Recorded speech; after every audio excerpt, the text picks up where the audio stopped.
Hi, hopefully you can see and hear me okay and everything is working. Just give everybody a few seconds to find us. Hi to Cynthia, hi to Sue, hi to Jilly, who is in a wet and miserable Kent. Yeah, it's not very nice here either. Hi to Janet, hi to Daisy, who says she can't actually believe she made it on time. So today I am going to be sewing an Acacia by Bagstock. I've not actually sewn it before, so what can go wrong? Sewing a bag that you've not sewn before on live, but you know, hey ho, it will be fine. It will be fine. Amanda's here. Susan, hubby's just made me a coffee, so good timing. Perfect.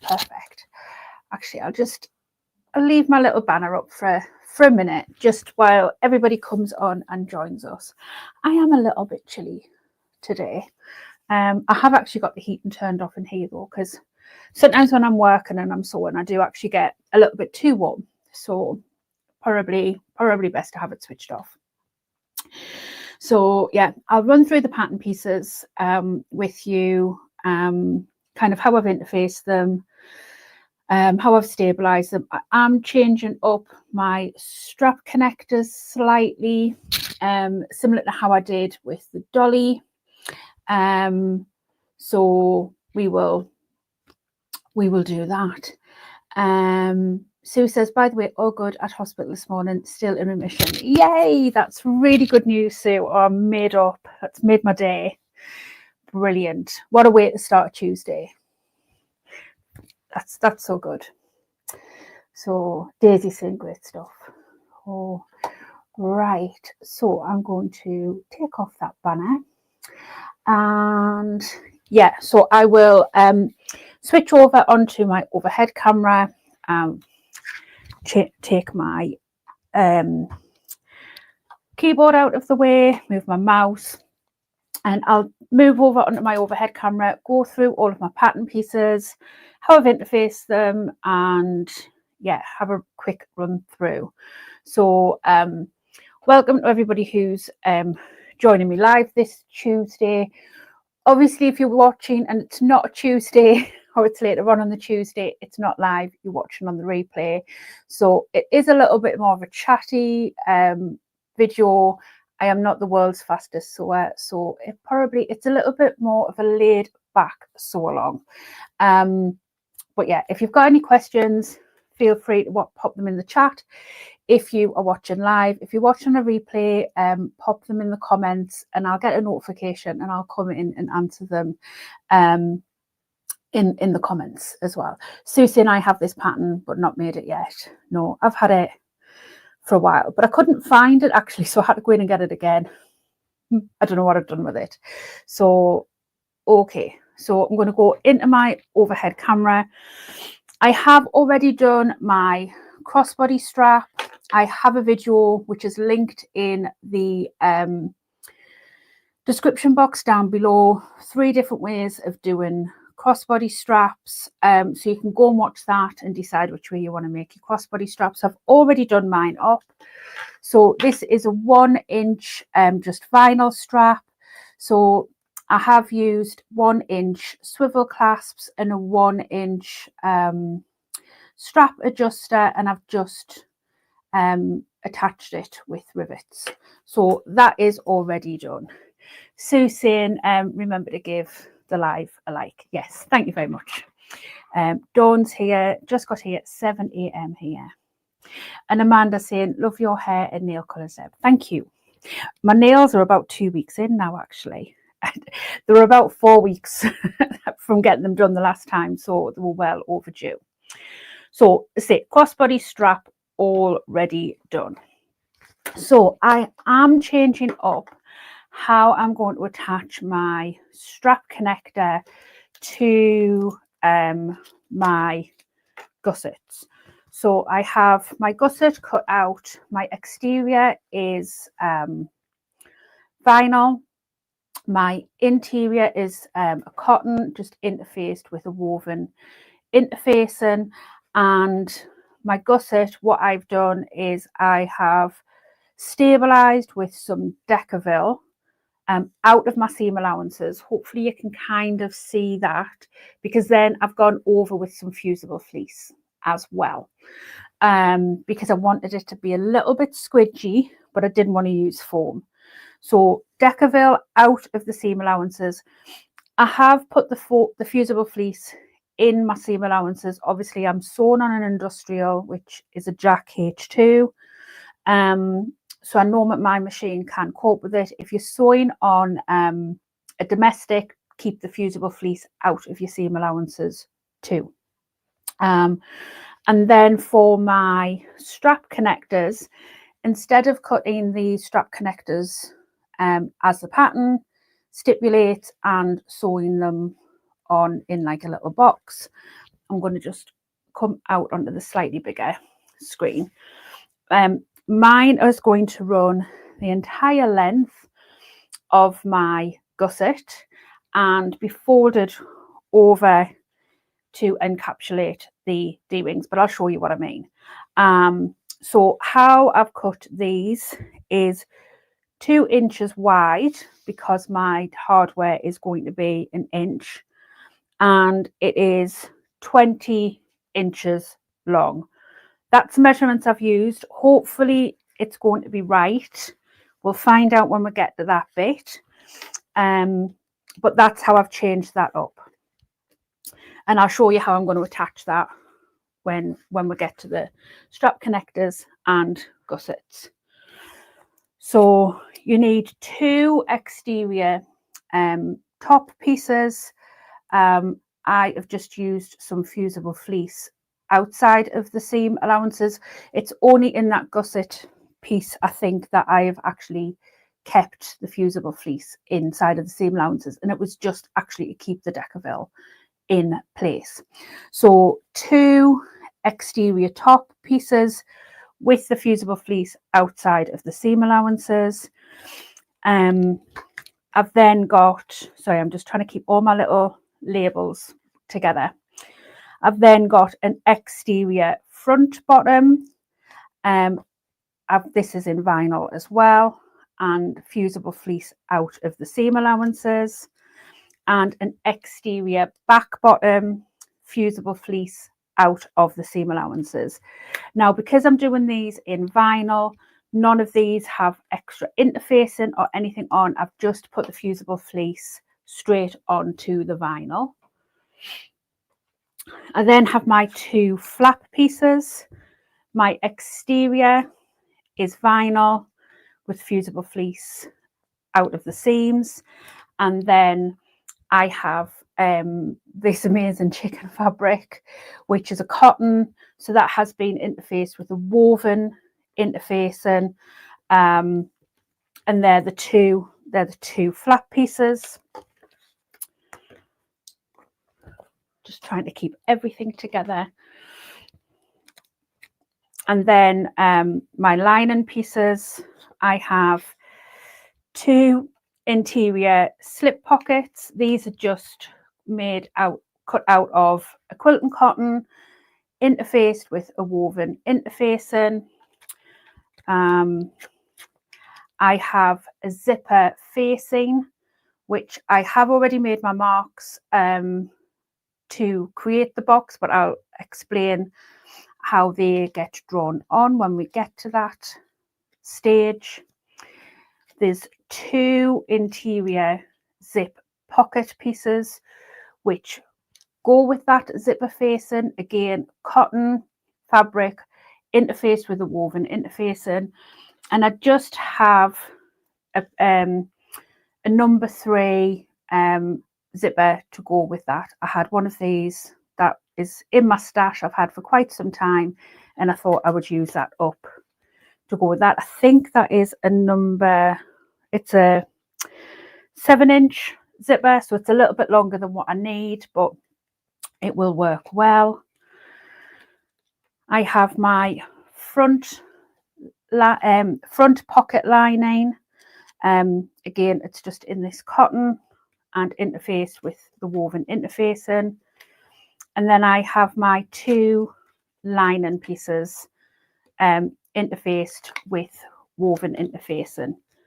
And then to go with the rest of the hardware that I've got is a zip, probably a bit longer than what I need. I have a number 5 zipper to go on top of that, and I couldn't decide what zipper to use. I've just used one of these D-rings and just attached a little sort of offcut of the vinyl just to finish that off. I have 2 1-inch D-rings, and I have a purse lock. Now, I haven't installed a purse lock for I don't know how long, but I was like, well, we'll insert a purse lock. So that's what we're going to do. So I'm just kind of going to move everything over to the side so it's easy to get to. Like I say, I am sewing on an industrial sewing machine. I sew on a Jack H2 walking foot machine. I have got a 19 needle in today because I am sewing with vinyl, and I have got Decovil and fusible fleece in some places, so I did go with a 19 needle, and I'm using Tex 45 thread in I don't know what the colour is. I think it's from Little Stitcher Sews anyway here in the UK. Donna's here, hello, Barbara's here, and Muriel's here as well. So I'm just going to find my place on my pattern, because I am going to be referring to the pattern quite a bit because I need to be kept right, because as we know, I can go off piece quite a bit. So I need my exterior front and to install my twist lock, or a part of my twist lock.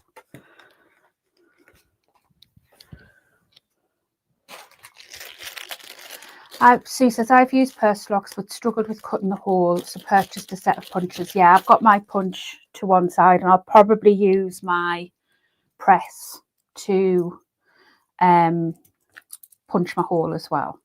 So I'm going to insert this part of my lock. This obviously has sort of screws in to go into the flap, but I'm going to insert this part first. So I'm just going to find my centres. And this needs to go in 1.5 inches down.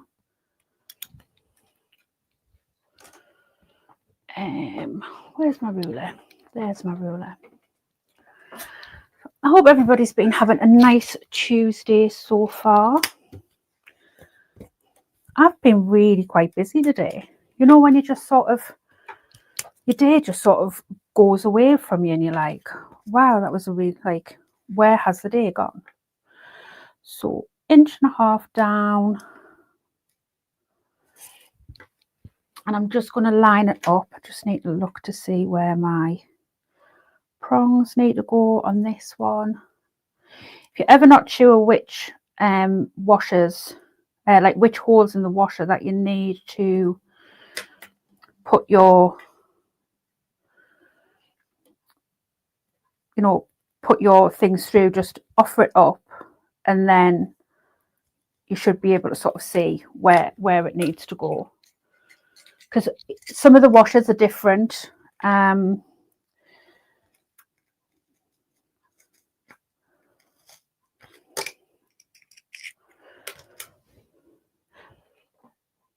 Oh, Janet's saying she's been to the dentist. Oh, I'm terrified of the dentist. Absolutely terrified.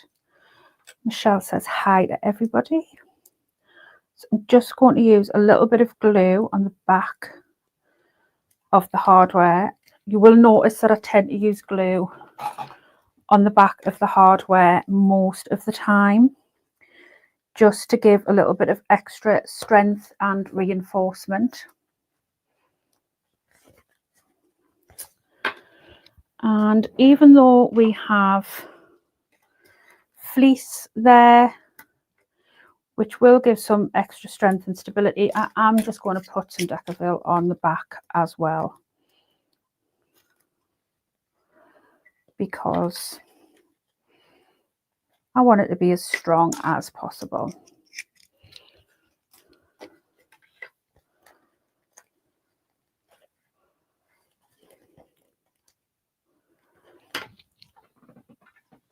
And then I'm just going to put some tape over the back just to make sure that these prongs don't sort of rub against the back of any of the fabrics, because it can sort of, especially if it rubs up against any sort of the cotton or anything like that, it can sort of work a hole into the fabric, which you don't want. So we need our exterior zip, which is the number 5 zip. I'm pretty sure it's a number 5 zip. I must need to update my my Chromebook, because yeah, it's a number 5 zip. It isn't responding when I'm touching the screen to scroll on it. So I'll just get my zip pull. I haven't sort of seared my edges yet,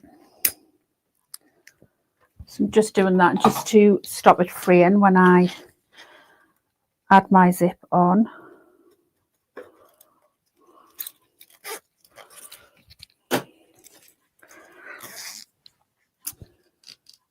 So this will want to go right side, yeah. So this will want to go right side down. So I'm just going to use a bit double-sided tape just to sort of help keep that in place.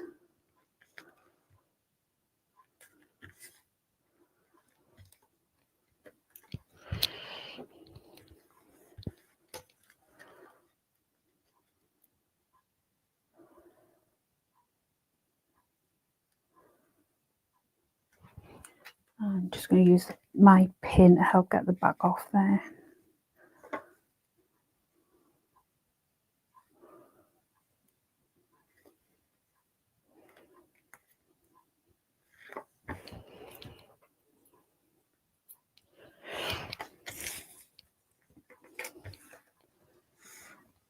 And I have already pressed my zip.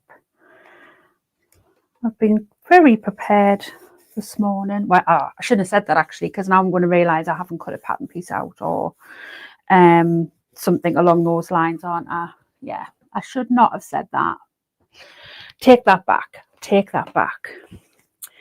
Okay, so I'm going to need my front lining piece, which is this one. And let's just find the scent of this one. Sue says, I managed to put 3 zip pulls yesterday without using a gadget. Put them on from the back of the zip at an angle. I'll have to try that. I need to sort of, oh, caught my thread there. I need to sort of get time to sit and sort of practice doing that. But one thing, I do not have time. Westbourne saying, glad I managed to catch alive. Welcome.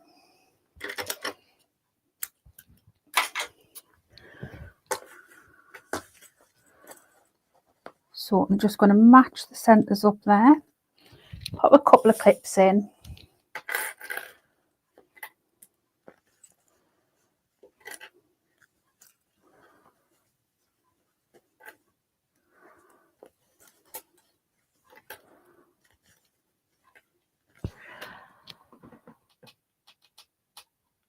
And that gets sewn together with a 3/8 of an inch seam allowance.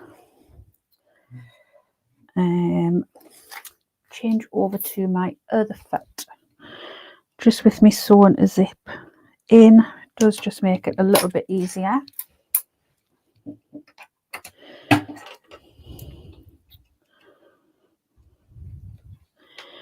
Make sure I tighten it up fully.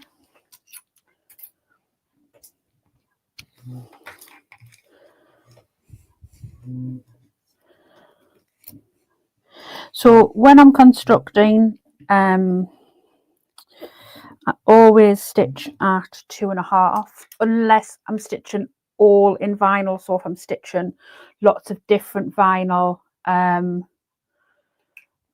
pieces together, then I might stitch at a 3 stitch length, but it's usually 2.5, and then my top stitching length is 4.5. So when you see me going between different stitch lengths, my construction's 2.5, my top stitching is 4.5.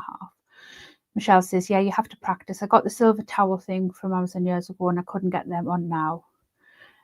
Practice, Deb. Yeah, I just need the time, Michelle. Like, it's one thing, I'm very time poor.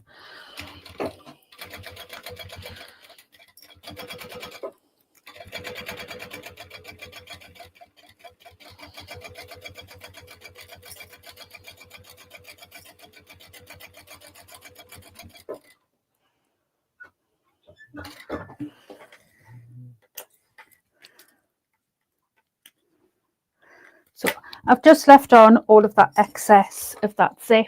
It was just an offcut, so it's much bigger than what I need it to be, but I've just left it on because it means that I can just leave my zip well out of the way.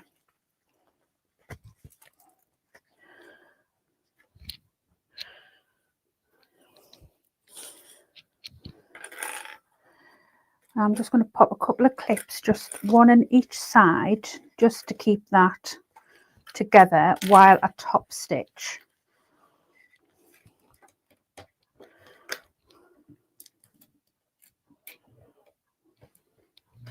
I'm just going to top stitch with this foot on.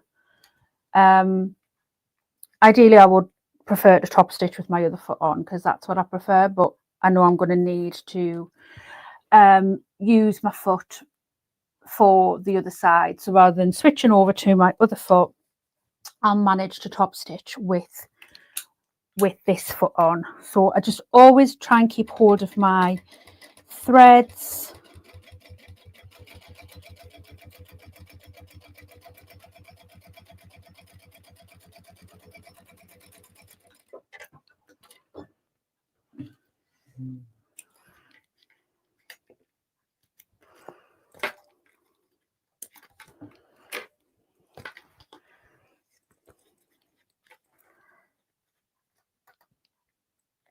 And then the back of the zip lining just gets brought up to the back of that zip. So I'm just going to baste that in place just to make it easier when we're adding the top panel on. Just so it acts as one.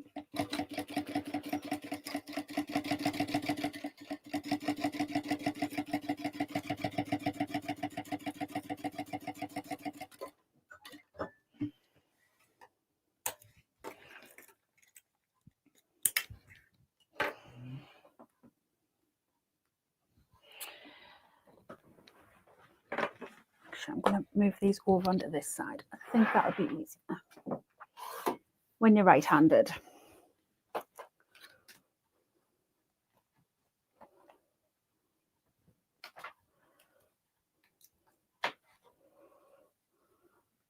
So one of your top panels, I'm just going to mark the centre on both sides because I will need the centre when I come to put the bag together. So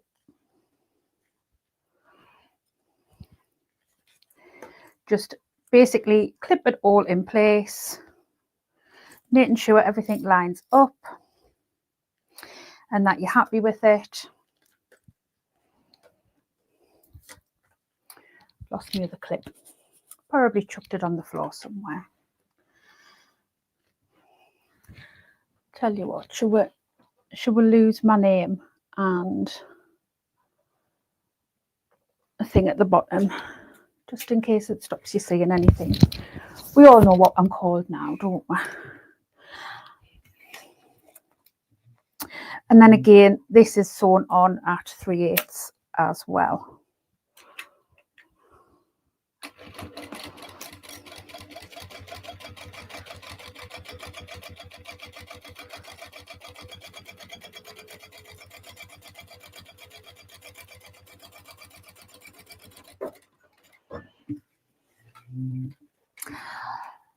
Sophie's here, as is Laura, who says, hi everybody, watching the background while I pack orders. Love Bagstock patterns. Me too. And I am using your thread, Laura. I was watching Dawn's, I think it was yesterday. Yeah, it was yesterday when I was packing orders, keeping me company. And then I am going to top stitch. I'm going to go this way.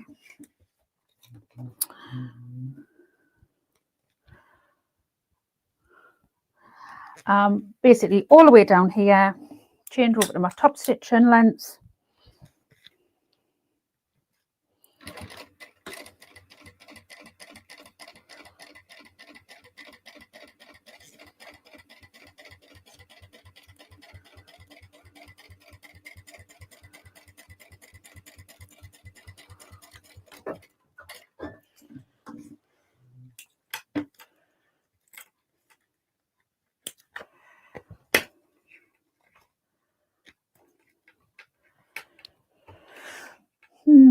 I'm thinking, do I want my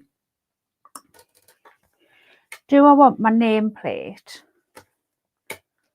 on, help if I change my thing over. Do I want my nameplate on this? Do I want it on my flap? Sorry about my squeaky chair. I'm just looking at the picture of the bag. Oh, I think I'm going to pop it. I think I'm going to pop it here. Haven't got a nameplate out yet, but they're just in the drawer next to me. Hi Tracy, afternoon. Yeah, I think I'm going to pop it sort of an inch or two underneath here. What do you think? Rather than on the flap. Just making a decision before obviously I baste this closed, because once it's based closed I'm not going to be able to get into this part. Yeah, that's what I'm going to do. I'm going to make a decision.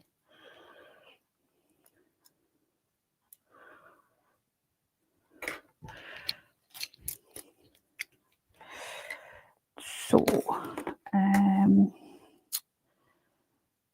line that up there. So obviously the bottom of the flap's going to come over a bit, isn't it? So if I maybe go 1.5 inches up.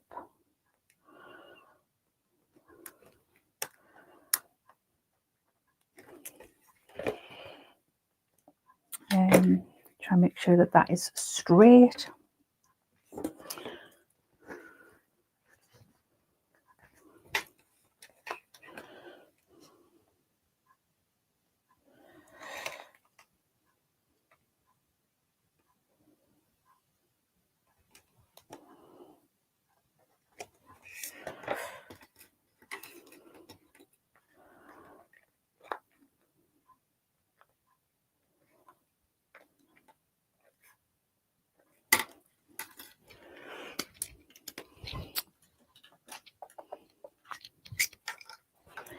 And I'll do the same on this. I'll just pop a little bit of Decovil behind as well. Obviously there isn't going to be any sort of wear and tear on the nameplate. It's not like it's sort of like going to be, you know, used as to open or close the bag, but still, you know, it's not like I haven't got absolutely tons of Decovil offcuts, so it is very easy to add in. Obviously when you're installing your nameplate at this stage, make sure that you've got your pocket out of the way so that you don't cut through your pocket.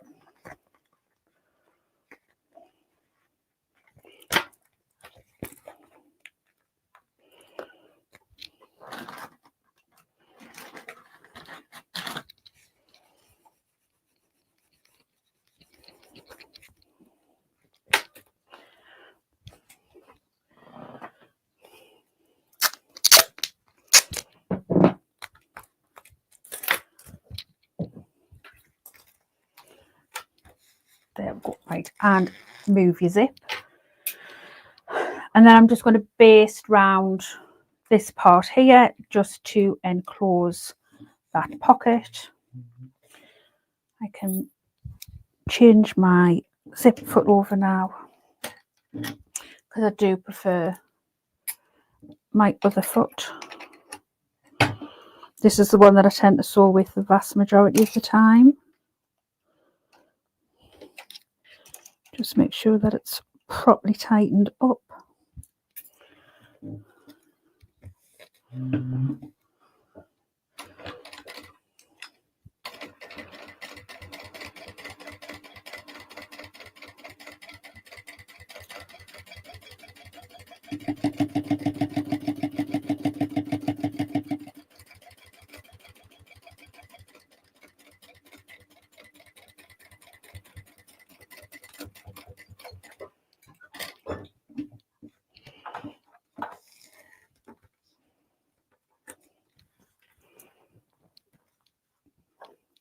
Michelle says she's just been shopping with Laura, stocking up with threads and lots of goodies.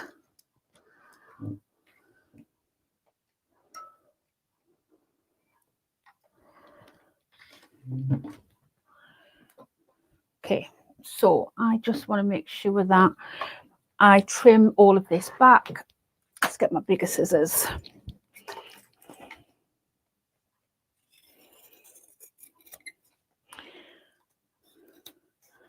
Let's cut back that excess zipper tape.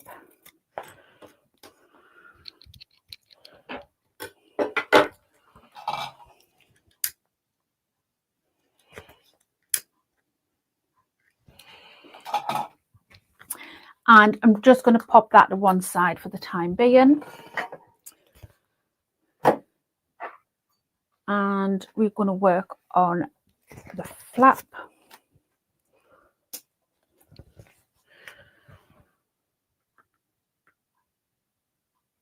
Sorry, I'm just reading my instructions. So these want to go right sides together. Just going to mark my centres.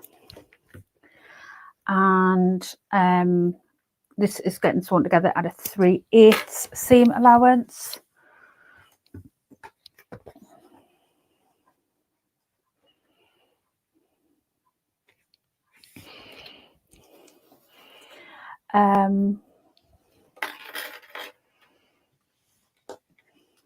Muriel saying she's got one of the tea towel holders stuck to the front of our domestic machine. Yeah, mine is on a I've got magnets stuck to the bottom. Mine, it's also got glue and all sorts on the bottom of it, but I've got magnets on the bottom of mine because I can just attach it to my trolley and it doesn't go missing. Like, and I always know where it is. It's so much easier. Sue says, just received my hardware ordered from Country Cow. Sorry, Deb. Don't apologise at all. Country Cow have amazing stuff. So obviously we are going to be installing the other part of the purse lock on the flap, but that will be getting done after it's all constructed and put together. I'm probably actually going to do it at the end. So don't worry about the other part of the purse lock just yet. So yeah, so 3/8 all the way around.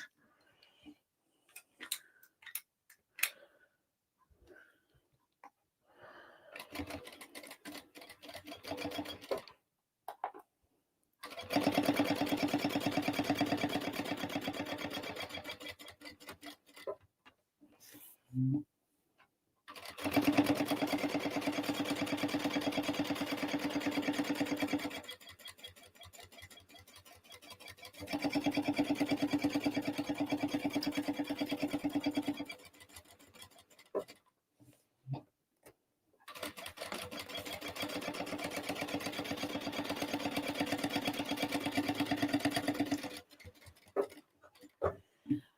I should just say as well that apologies if my dogs decide that they want to be out midway through today. They have been very naughty pups. Well, they're not pups, but you know, they've been just very tinkerish today. So I am fully expecting them to decide that they want to be let out while I'm sewing live today, and I'm the only one in. So yeah, they have been out. They've got plenty of water down. They've been you know, well looked after all morning, but I have a feeling that they might act up.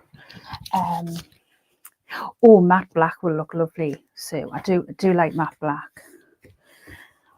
So I've just literally trimmed that back. Sorry, I just realized I wasn't on the right camera there. I've just trimmed that back on with my pink and shears.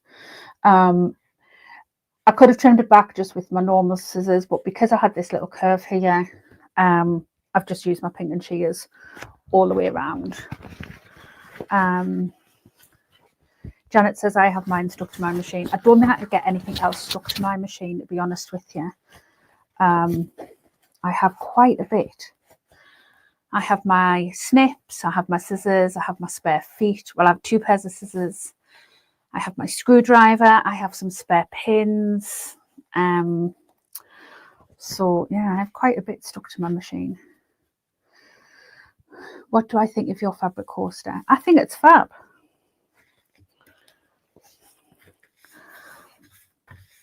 So I'm just pushing this out. I'm just gonna use a little bit of a helping hand just to sort of help push this seam out. I don't want to push it out too much and risk popping any of my stitches. I just want it to be nice and crisp. Donna says nothing will stick to it. I can't stick anything to my HD9. Nothing sticks to my HD9 at all. It does not. Nothing sticks to that. So I am going to top stitch all the way around this and then back across the top.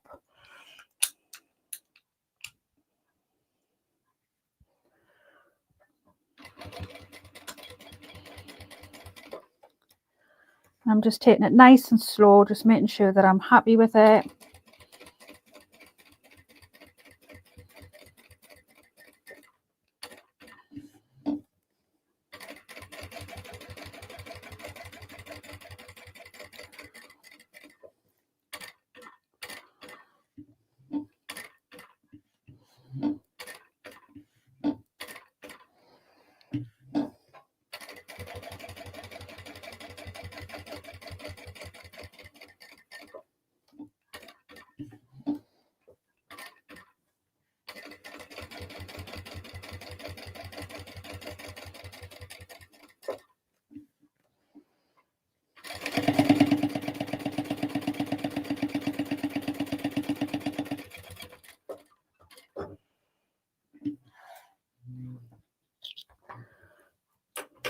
Oh, I should have said as well, this chicken fabric came from Rainbow Fabrics, who were absolutely amazing, because I'm using this fabric as well in the club so long and I was short on some. So I had to message them and ask them to send me some more, which they did. They got it out to me really, really quickly, which has meant that I've got some extra fabric, hence why I'm making some of it in this. Absolutely mint service, like such good service, and this fabric's amazing. Yeah, this is faux leather. it's vinyl. I can't remember where I got it from though, unfortunately. So yeah, I think it was just sort of like, you know, like a random quilt type place that I visited one time that I picked it up, because it was just sort of like a random sort of size piece as well. So yeah, I don't actually know where I got it from, sorry.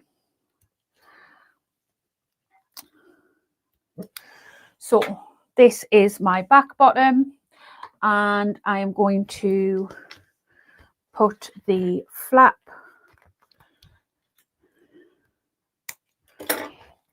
to the back bottom, matching up my centres, clip it in place. I am going to baste it just because I want to make sure that that it's all lined up nicely, and then I'm going to put the top on and sandwich them together. But I'm just going to baste this in place first, just within the seam allowance.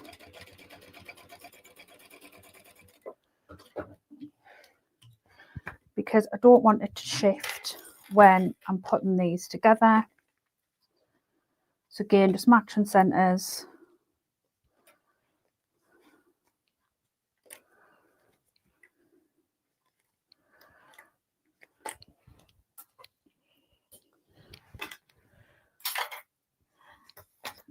And then this gets sewn together at 3/8 of an inch seam allowance.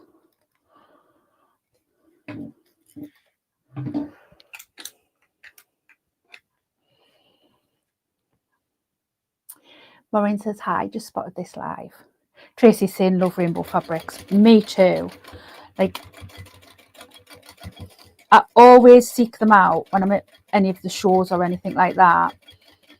But yeah, their service, I haven't actually bought from them online because I usually stock up well enough like at the shows. So but yeah, their service online was absolutely amazing. So I've just sewn them together at 3/8. I did just backstitch where I've sort of come on and off that flap, and I'm just going to top stitch along this seam here.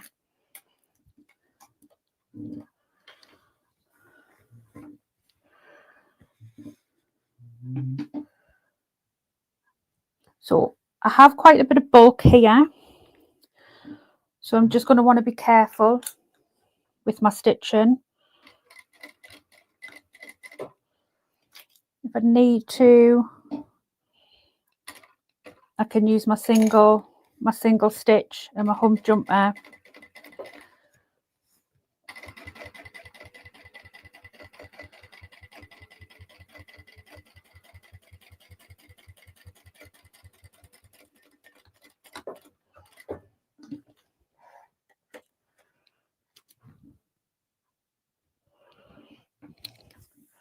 So that's my back panel all done.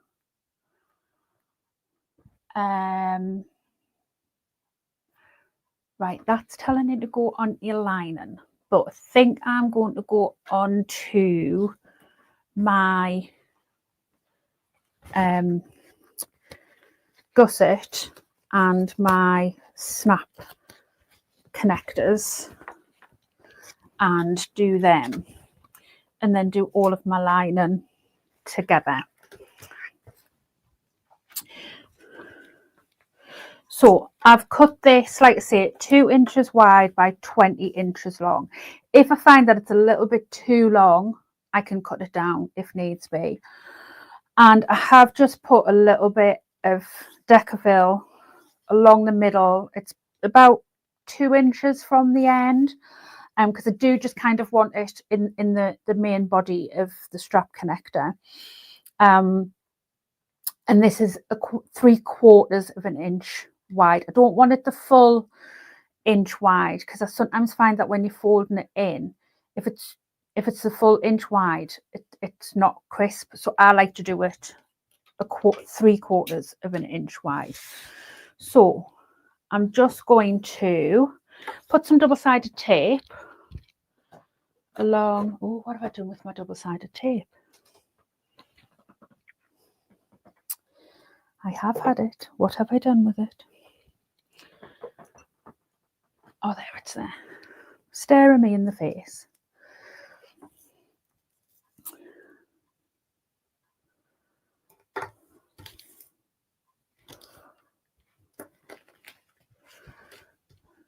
Going to have to do a lot of watch back later. I'm intrigued with this bag and the swivel clasp too. Yeah, well, it'll be available to watch back whenever you like. And I do sometimes, not all the time, so I'm not promising, but if I have time, I sometimes do try to whiz through the video and put in chapters, but I don't always, so don't shout at me if I don't have the time to do it. But sometimes sort of like a day or two afterwards, once YouTube sort of fully processed the video, I will go through and sort of try and put in chapters so that if you're watching it back on a replay, you can skip to the interesting bits, but I don't always have the time to do it. So I'm literally just folding into the centres.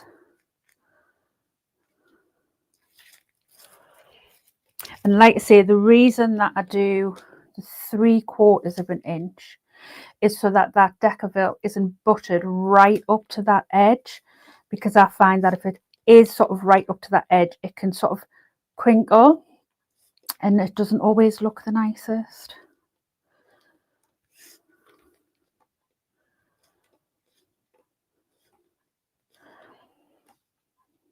And I can feel that my tummy is going to rumble, so apologies. We all know how I have a rumbly tummy. I have chicken curry in the slow cooker though, so I am looking forward to that. So I'm marking down by 3 inches. So when I did the dolly the other day, I marked down by 2, and I just felt like I wanted a little bit extra. So I thought, right, I'm gonna add on a little bit extra. So I'm doing 3. I'm just popping a little bit of double-sided tape on.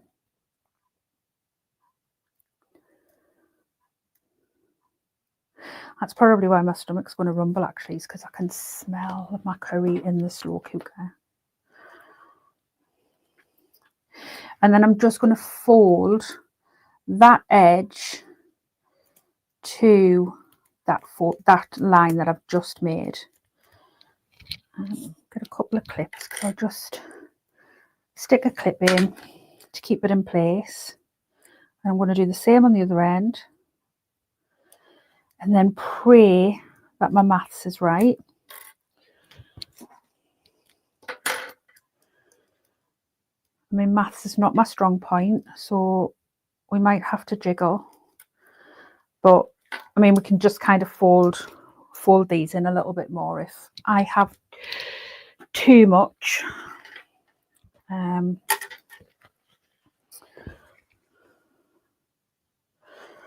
So I'm just going to find my centre.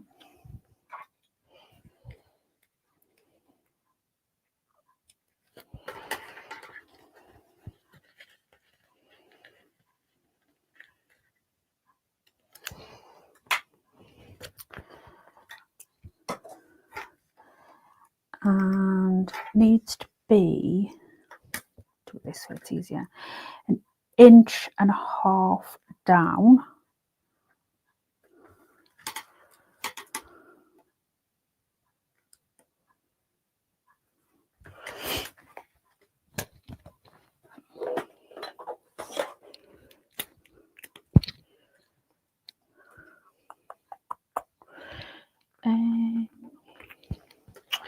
Right, let's measure this first, and I can pop some double-sided tape. Oh, I've pretty much got that spot on, haven't I? Like, yeah. Not bad, not bad. Right, so I think what I'm going to do is I'm going to need my bigger ruler. 2 seconds.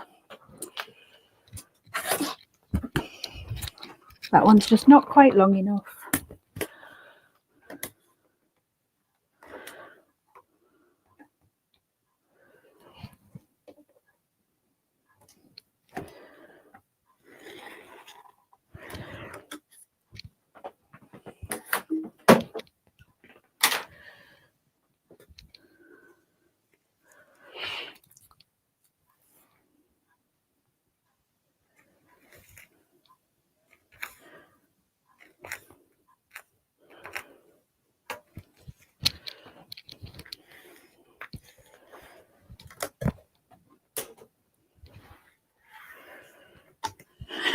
Tracy's giving me a clap. I know, I can't believe I get my maths two times in a row. It'll come back and bite us in the backside next time because I'll get it totally wrong.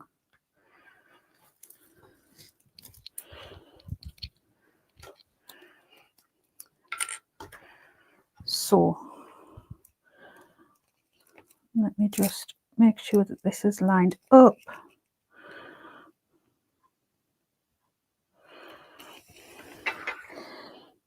And then how I'm doing this is that center seam where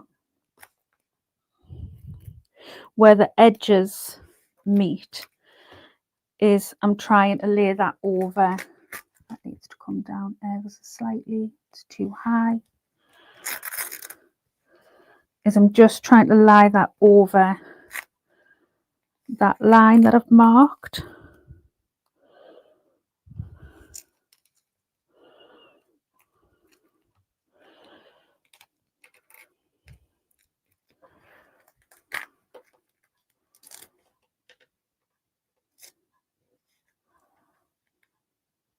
I don't want any edges sort of peeping out. So I'm kind of really happy with that. That's a bit of a weird thing to say, but you know what I mean. But yeah, I'm loving that. I love the way that this strap connector looks. I loved how it came together on the dolly. So this is why I wanted to do it on this bag too. So I'm basically just going to sew all the way around, getting up as close as I can to this strap connector, and then I will put in a couple of rivets too. So I'm going to have my threads nice and long so that I can keep hold of them as I start to sew, making sure that I'm on my top stitching length.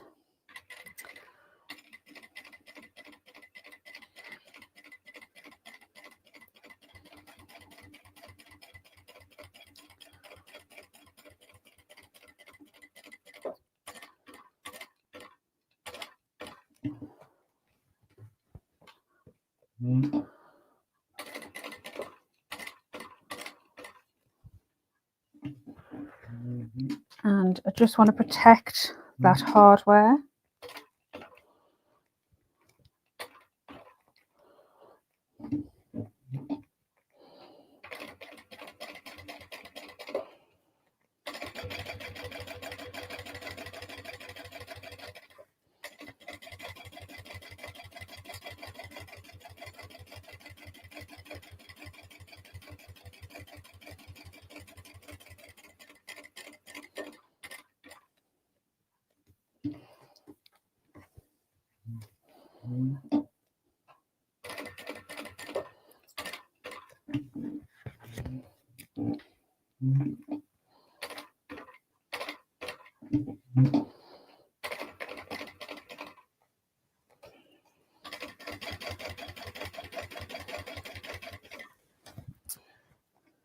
And then I think I'm just going to pull this thread through from this side just before I get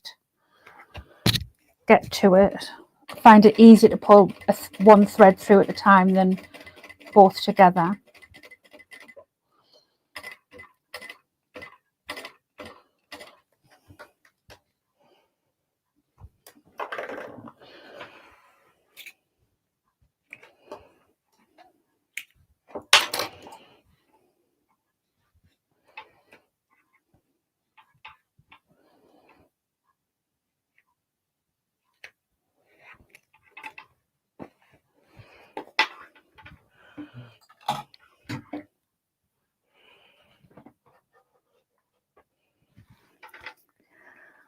So just tie them off, and basically what it means is that I don't have any like back stitching and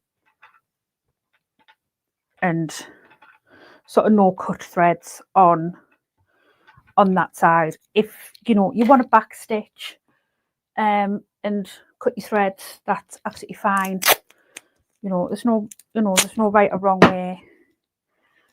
There isn't any bag making police going to come and knock the door down, but it just really does give it a really nice finish to pull those threads through if you just want to take an extra second or two to do it.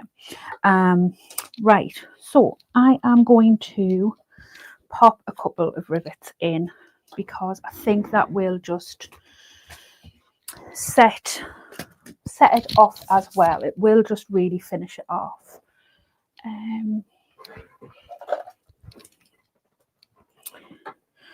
So I'm just going to pop a rivet in about here.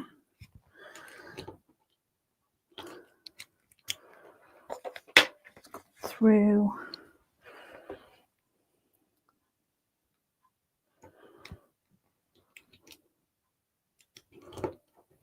And then in about the same place on the other side as well.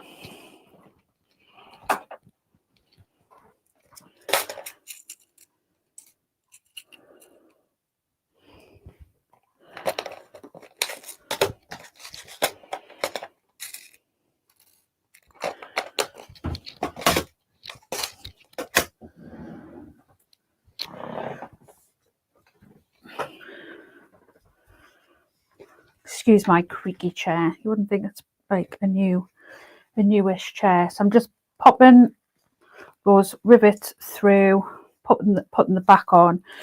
I always tend to put my rivets on so that the prongs go through from the front, and then I put the backs on at the back. And the reason for that is that if I ever need to take off a rivet or try and get a rivet off, I always know which is the back of the rivet, because it's easier to get a rivet off from the back. So that's the reason that I do that. So yeah, I just think that really sort of finishes it off, doesn't it? Like, just makes it look all the better. So I'm gonna put my gusset and my exterior all together, and then we can do the lining.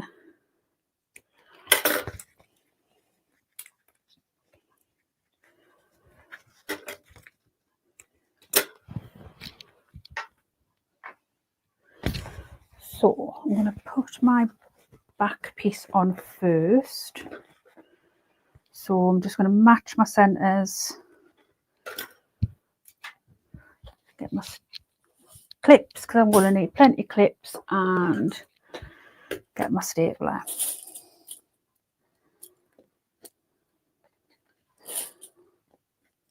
So how I get my gussets in place is I always match my centre, and then I put a clip on either side, and then I come up to the side and clip them in place, and I basically come down the bit where it's straight, and then I'll do the same on the other side. Now obviously with this one, with doing the back bit, you've got that flap to contend with, but you know, you just need to make sure that you're kind of keeping it out of the way. There's no such thing as too many clips at all. If you've got clips, use them, because what you will find is it will try to sort of move. So the more clips that you've got on, the less that it's going to do that. Now this has quite a big curve, so the straight bit on this bag is, it, you know, there's not a massive straight part before it starts to curve. Now you pretty much can get this bag in place without clipping into it, because the curve is so sweeping. So I'm kind of going to see how I get on. I'm going to clip it first. I'm going to clip all the way around, and then if I feel that I need a clip, I can come back and put a couple of clips in. I might just clip it a few times. I don't want to clip it loads, because I don't want to add loads of ease, because then it's not going to sit right.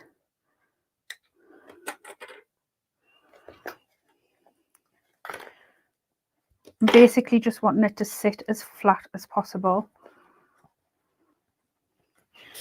You usually find that the more curve that there is to a bag, the more clips, the more sort of snips that you need to make into it. So, but because this is quite sort of a sweeping curve, you don't need lots. So I'm probably actually only putting in a snip about every 2 centimeters or so, where normally I would be putting them in sort of every centimeter.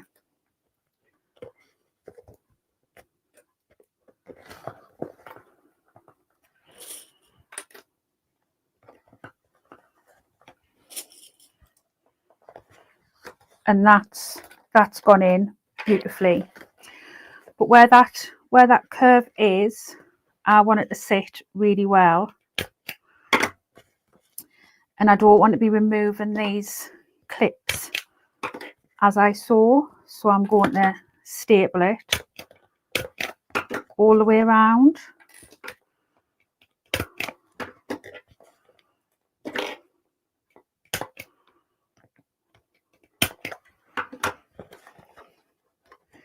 So it basically means that it will stay in place as I sew.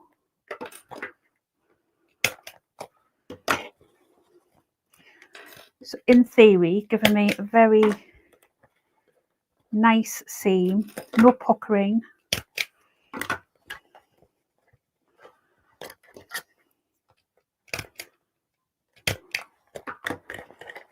I'm just going to add another one in there.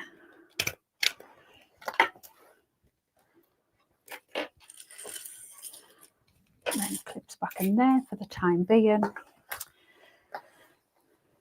So I don't know if you can see that too well, but you know, it's sitting there really nicely. So in theory, this should go in really nicely for me. Julie says, got to drop off, we'll catch you later though. No problem, Julie, you can watch whenever you like back on the replay. But thank you very much for joining me today. So I'm going to make sure that this flap is kept out of the way.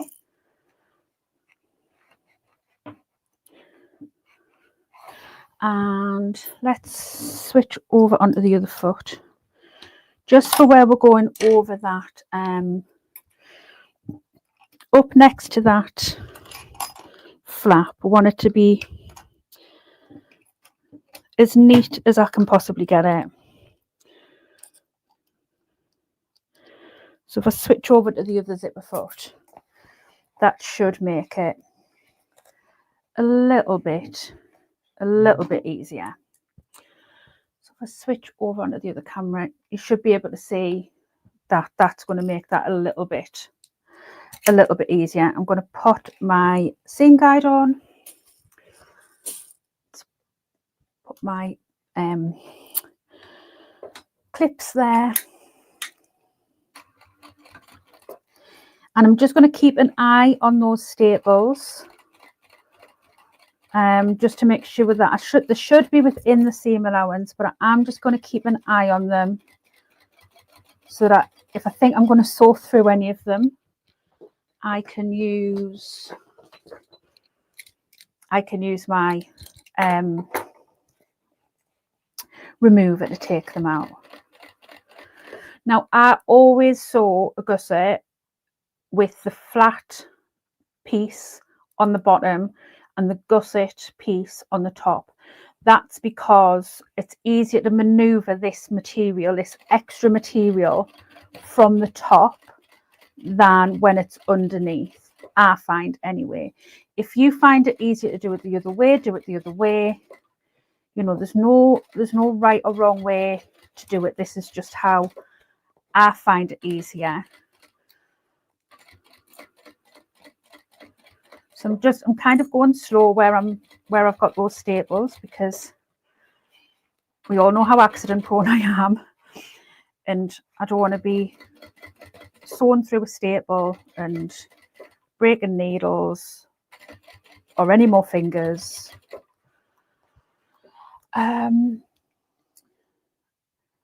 Warrior Designs, who is called Diane, not made many small bags lately. I've got the teddy and a baby bag cut out just now.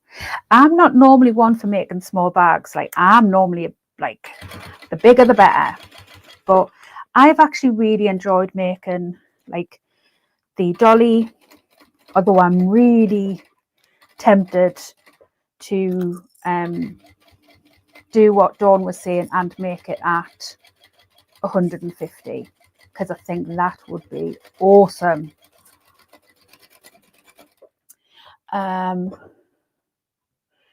Maureen saying, just checked and already have this pattern. Yep, it's a free one anyway. All of January's patterns that I am doing are free patterns. Just need to add it to my to-do list. That's about a mile long. Join the club, Maureen. Yeah. Karen says, just got home from work, so late and joining. You're more than welcome, Karen. Join in. But obviously you can go back and rewatch at any point. Donna's saying, currently redoing the strap for clean-up clutch. So I'm just going to take out these staples. I do love this staple remover. You'll hear me go on this. Like, don't buy those crappy staple removers. Buy ones like this. They're so much better. And it's yellow, so it means I don't lose it as often. I mean, it's not to say that I don't lose it, because I do, but I don't lose it as often. So, and because I am sewing vinyl on vinyl, this is very soft vinyl though, so it's sewn very easily. I am just going to sew a second row of stitching. Sophie's saying, I'm taking everybody to the gym after the live. Michelle says, I've just now got some free time, went to the machine and oil puddle from the replacement. Oh God, I did that when I replaced my oil. I overfilled it. And yeah, it took ages for that to stop happening. Is it the H2 you have? Is it oily? Yeah, what I do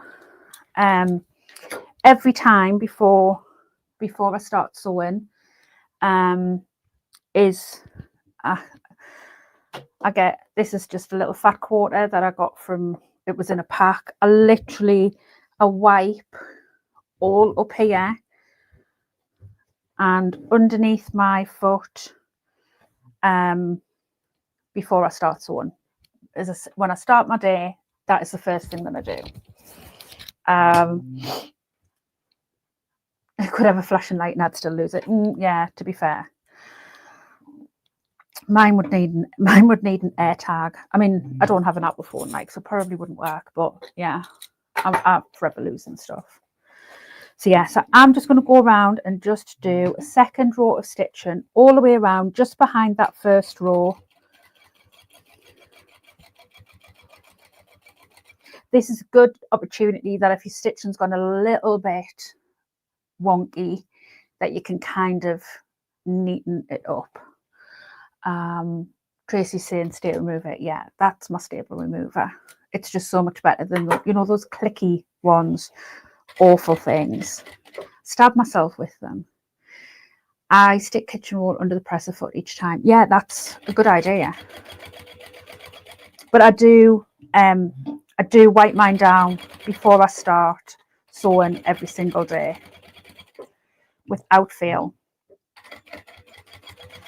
Because the times I don't, I get oil on what I'm sewing.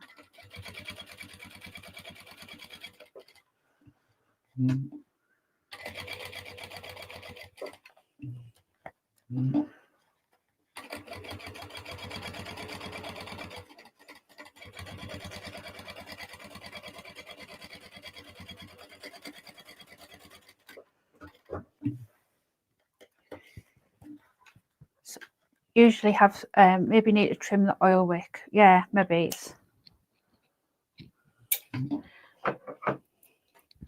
So I'm just going to trim back my seam. So to about half, I'm making sure that I am not cutting through any of my stitching. I am not cutting the very top.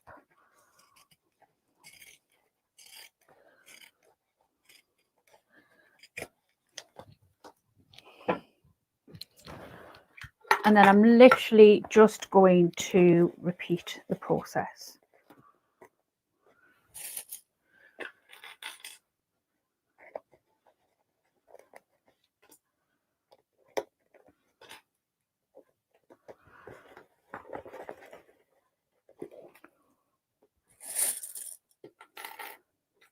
So I always have a piece of fabric vinyl under my H2 foot, because when you turn it on, it does a stitch, and if you don't have something underneath, like a piece of fabric underneath it, it can jam. So I always, like, wherever me, like this that you see me sort of, that I use to sort of protect my hardware and stuff, that's what goes underneath my foot when I'm finished for the day, every single day, to stop my machine being jammed.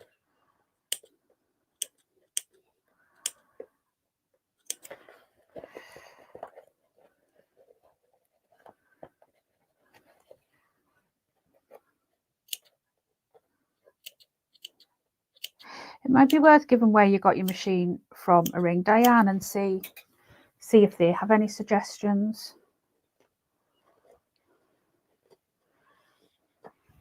Right, I'm going to be brave and just go straight in with my stapler.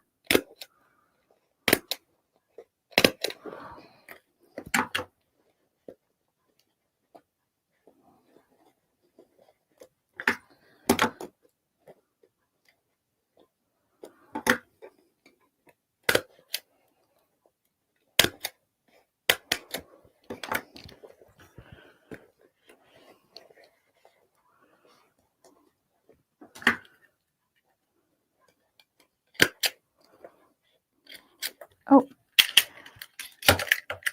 I can tell I've used my stapler loads. I've gone through tons and tons of staples. Right, where's that ones that I chucked on the floor the other day, which surprisingly I didn't stand on. When I chucked them on the floor, I was like, yep, I'm going to stand on them, aren't I, later on when I stand up, but I didn't. I was very surprised.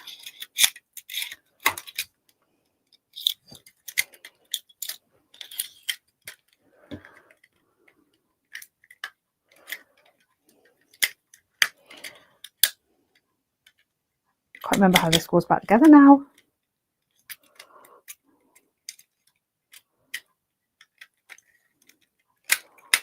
That's it.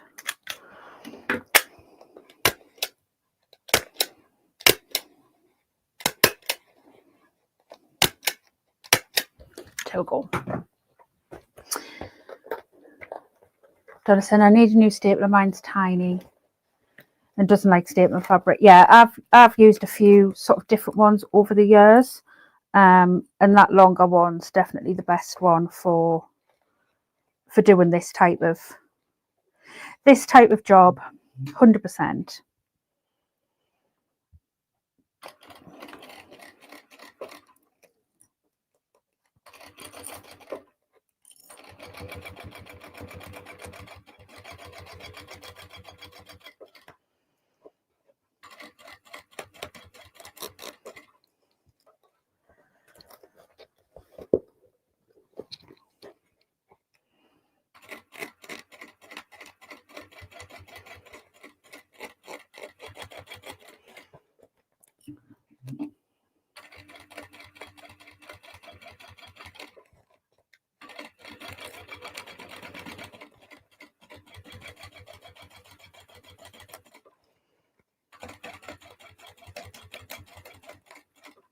Oh, that staple's loose.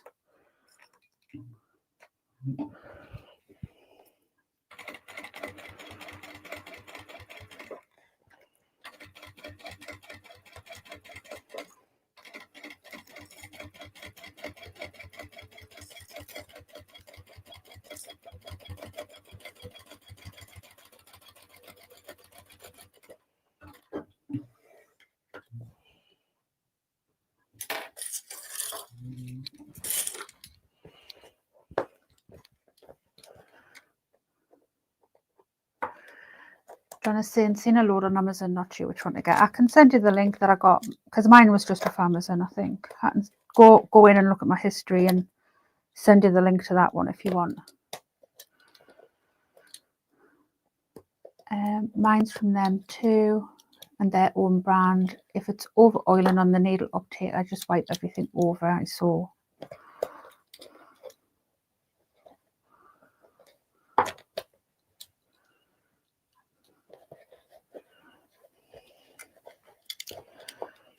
Where I got mine from, they don't actually like do sewing machines anymore. But the lad like came and like set it up. He was like obviously like sewing machine engineer. He was just so knowledgeable. He's retired now, but like just a wealth of information. I just put them both away and do the same thing. I'm just going to run a second row of stitching round.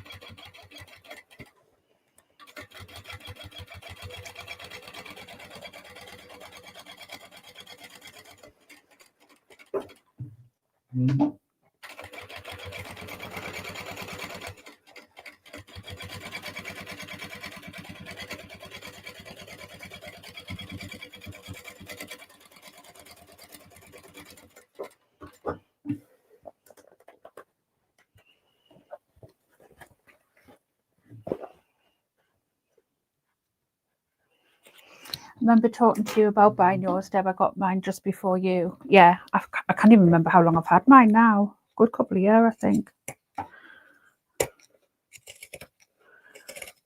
Because I think it was in the January I got mine.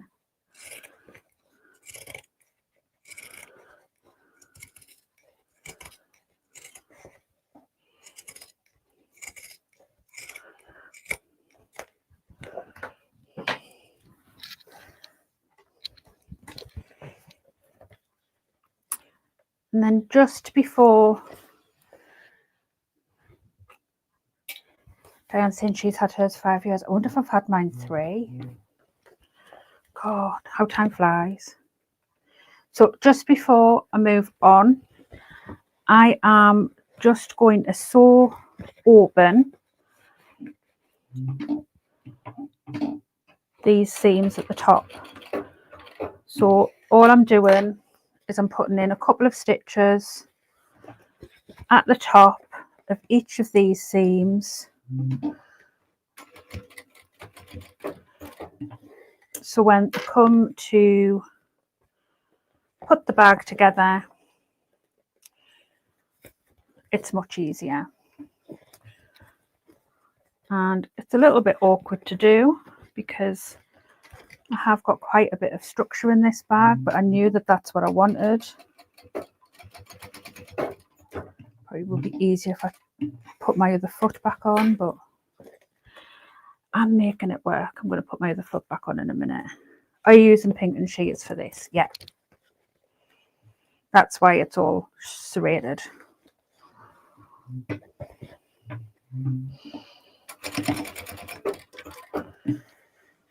So I've literally just ran some stitching over each of those seams at the top where I haven't trimmed them back.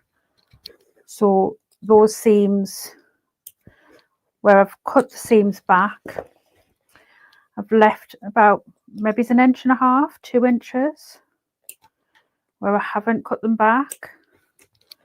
And then I've just literally ran some stitches to baste them down. Right, let's change my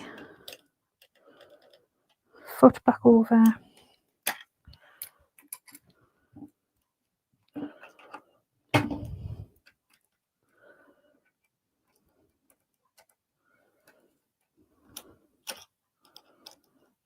Oh, so I wish you could get quick release feet for these.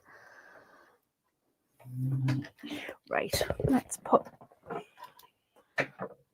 that to one side and get all of our lining pieces.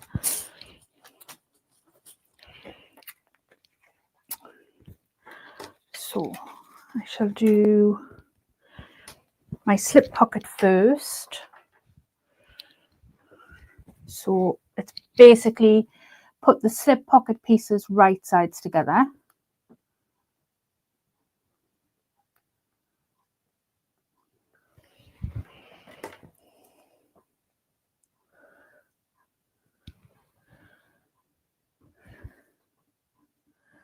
And these are going to get sewn together at a 1/4 inch seam allowance. Is that right? Oh no, still 3/8. Sorry, I just saw a 1/4 inch for some reason there, but it was for something else. It wouldn't be the end of the world if we did 1/4 inch, but it's 3/8. Donna says, I love my quick release bolt on my Juki. Yeah.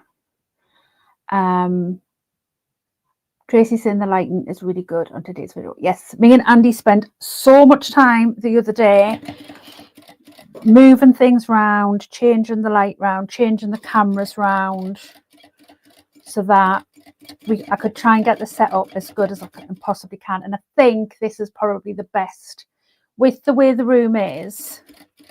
Like, nowhere in my house has very good lighting. Like, it is awful lighting throughout the house. So I think with what I've got, this is like the best I'm going to get. So I think this is what I'm going to stick with.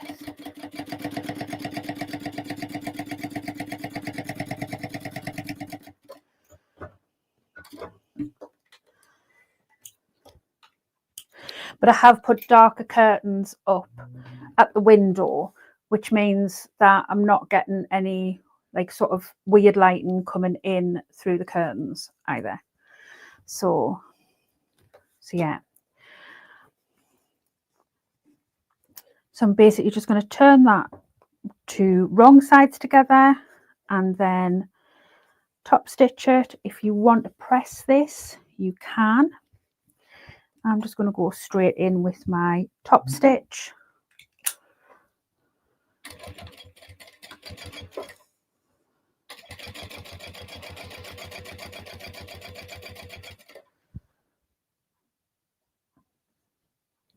Two seconds, I'm just going to move this wire. Oh.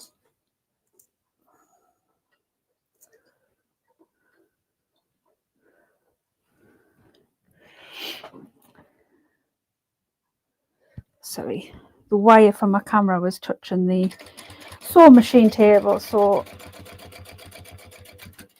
it was moving all over the place. Pam saying, hi everyone, sorry I'm late to the party. It's fine, Pam, you can join in whenever you like.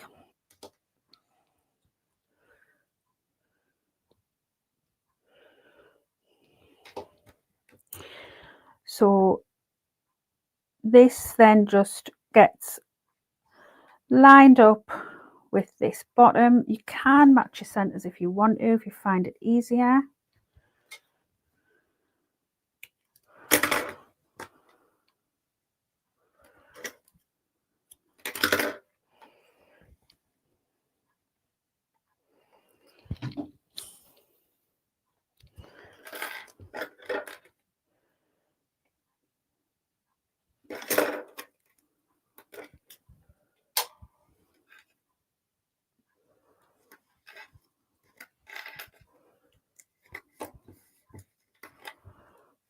And then I'm just going to baste round to keep this slip pocket in place.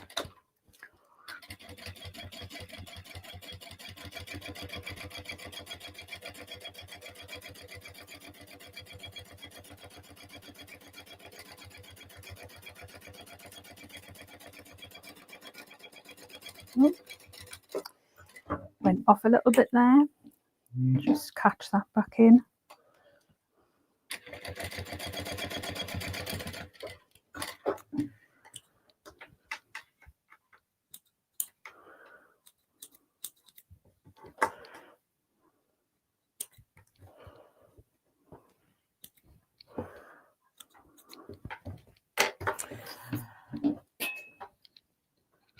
I nearly put me clips in the bin there.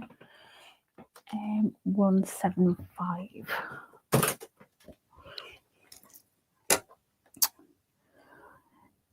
And then part of the pattern is to make a measurement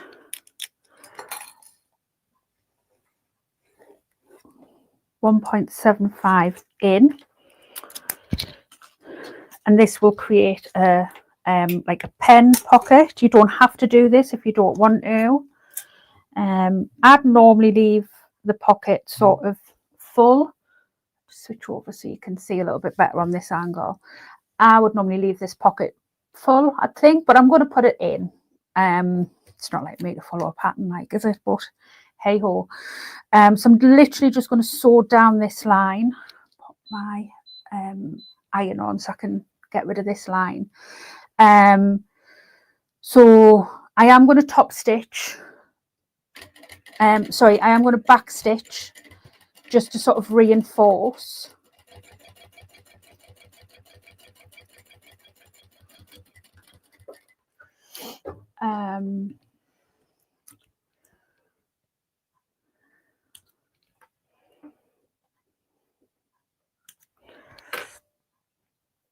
Donna says, I stuck on a strip of LED lights on my machine. Yeah, Donna, if you saw the lights that were in here, I've got a massive big overhead light and I've got 3 big photography lights in this room, trying to create enough light so people can see with the cameras. It is huge. Like the lighting, it's like a photography studio. And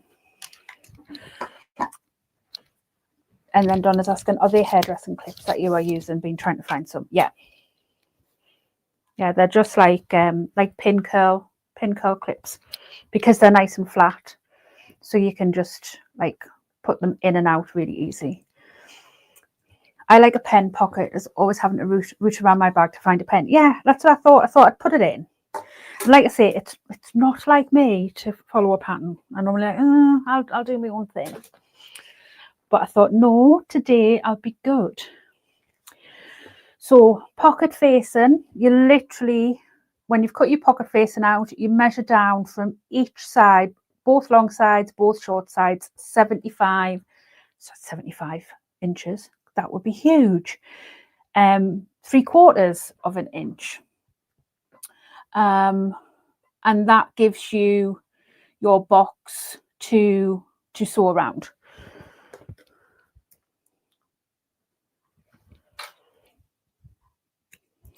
I'm just going to find my centres on each of these pieces just so that I can line it up neatly. So you want to be right sides together, and it's 3/4 of an inch down from the edge. So I'm just going to use my 3/4 inch ruler because that makes it nice and easy. And let's get a couple of clips, not clips, pins. Obviously, because I'm using cotton, I can use pins to keep it in place.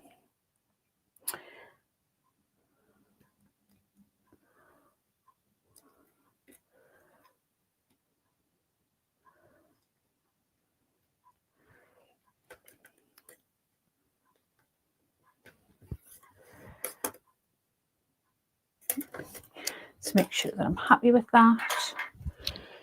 And then all I'm going to do is sew around this box. Pull it a bit tight. So yeah, sew around this box. As I get to the corner, I like to drop my stitch down. So I'll sew around at 2.5, but as I get to the corner, I like to drop my stitch down to 1, into the corner, and then down, and then out of the corner, and then I'll take it back up to the 2.5, and then again, as I get to the corner, it's usually about 1/2 inch from the corner, and then drop it down. Donna says a letterbox zip instead of an overlay, not like you. I know, but I'm following the pattern today. I don't know why I've thought I'll follow the pattern. So, right, let me just go back here. Are we still all right? Because that camera moved slightly. Yeah, we're still all right.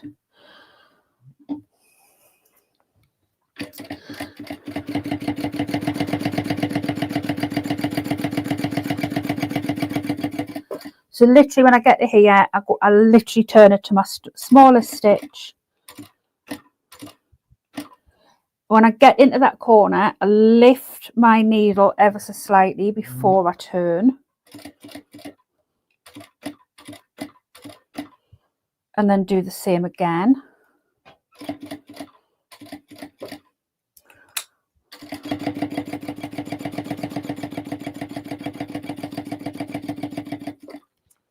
I'm just going to say I put my iron on, but it's still on.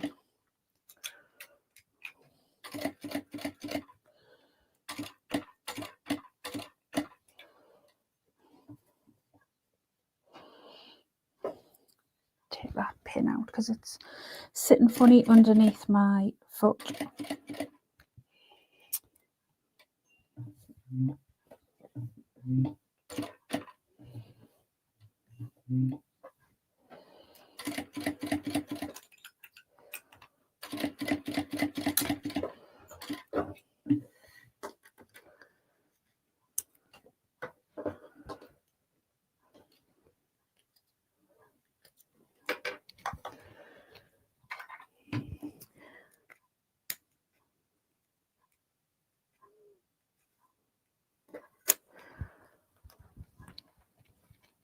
So we just want to cut into this box that we've made down the middle. I'm going to go to my snips because they're slightly sharper. And then you just want to cut up to about 1/2 inch away from the end, and then you want to cut on the diagonal up to these corners, but you want to cut up to but not through your stitching. You want to get as close as you possibly can without cutting through your stitching. Don't worry if you don't quite get close enough, because when you turn your you're facing through, if you find that you've got any puckering, you can always come back and snip into it if you need to. So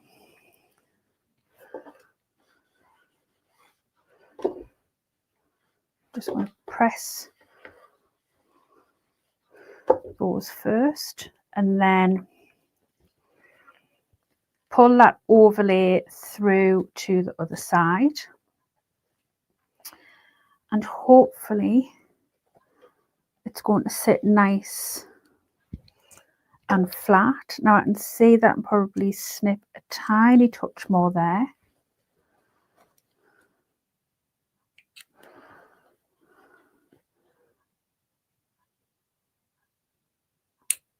A tiny touch more there.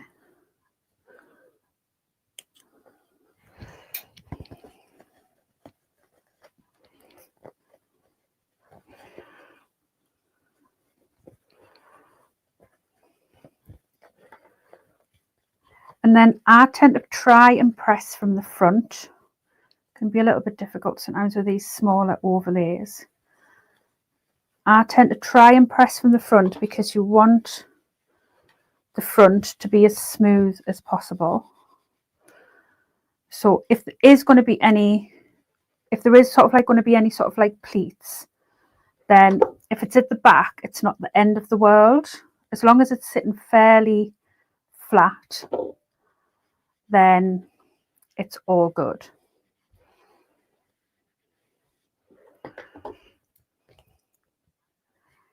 And then I turn it over.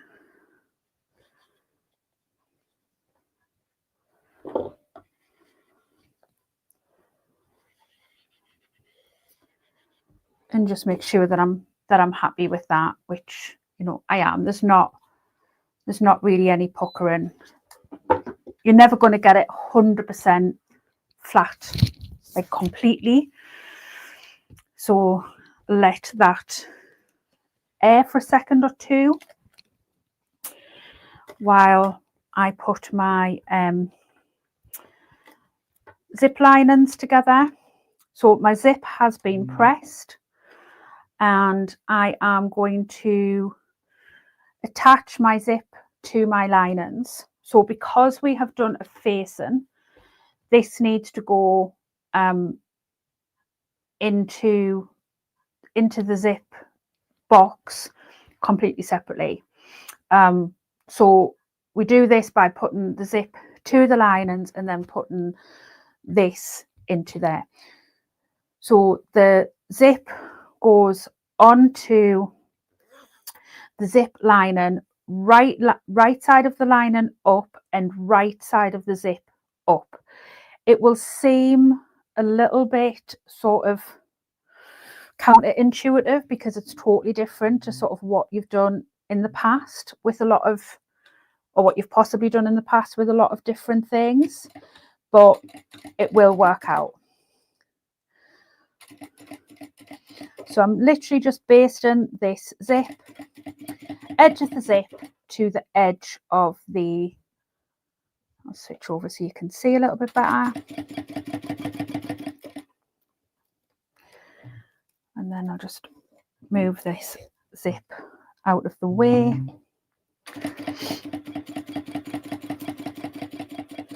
You'll also notice, Donna, I'm using a number 3 zip, which is also very unlike me. I normally always use number 5 zips. But I thought, I've got loads of these number 3 zips that I was given from somebody. So let's get some of them used up. And then I'm just going to turn it around and do exactly the same thing on the other side.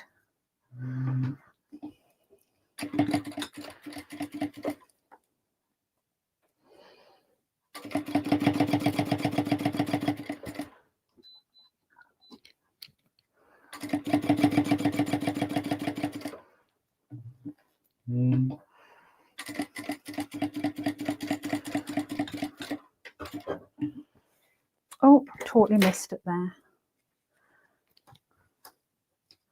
Totally come off the edge of my lining.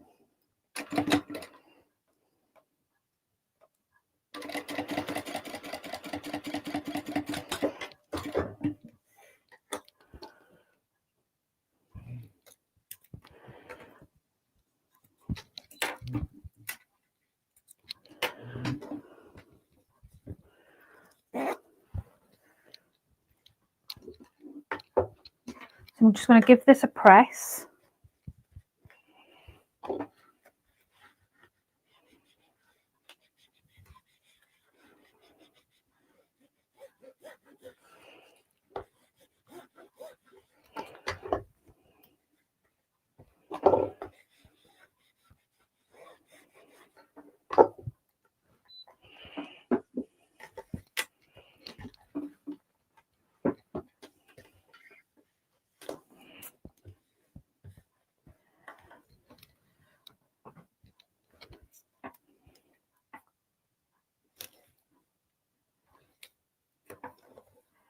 I'm just going to use some double-sided tape on the back of this overlay.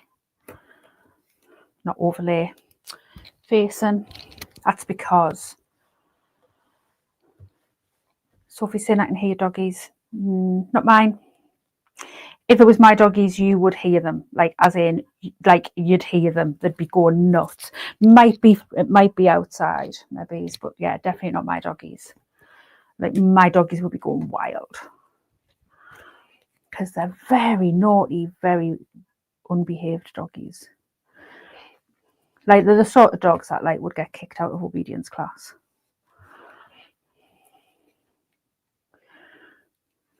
Like I go on about them, you know, they're not really much bother. Like they're so lazy, like, you know, but they're just tinkers. They're just tinkers. But yeah, it might maybe be a dog walking past.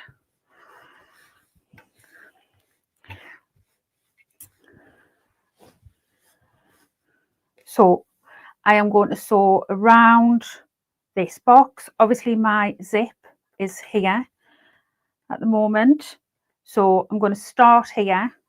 I'm going to stitch around, and then when I get back to roughly in line with where I've started, I'm going to move my zip into the box and then finish off my stitching, and that way it should keep it all nice and neat, and I shouldn't have any wonky stitching around the zipper box.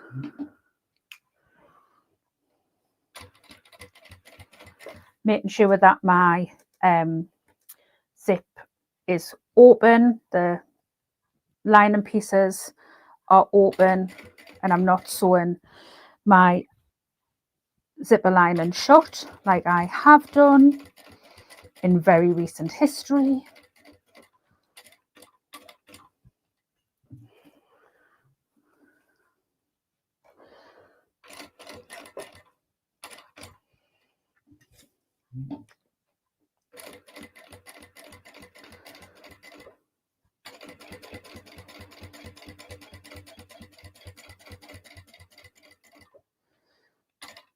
So I'm just going to move the zip inside.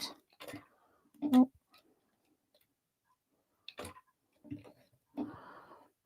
And then finish off.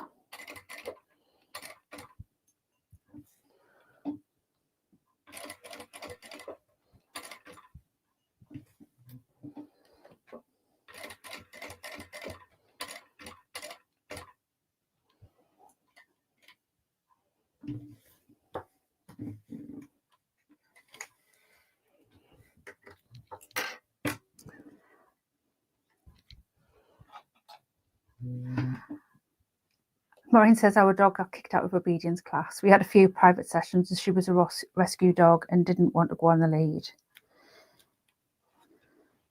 I mean, you wouldn't think like our two were like sort of descendant from like Cruft champions. they're so quirky. But yeah, they've got like Cruft champions in their pedigree. Oh, that one didn't want to come through. Let me just get a needle. I got some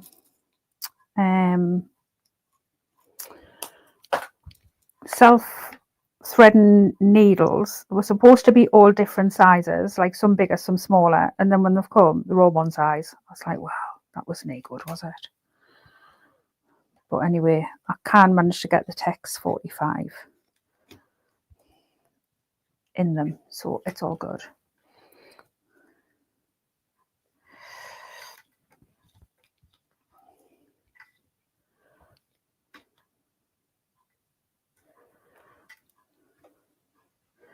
But hopefully by the time, because Andy will be in about 5:30ish, which will be when they go absolutely crazy. So we should be finished by then. So yeah, if Andy or Sophie or anybody comes in, like while we're on, like you'll hear how nuts they go. Like they go absolutely crazy. Why can't I tie a knot in these threads?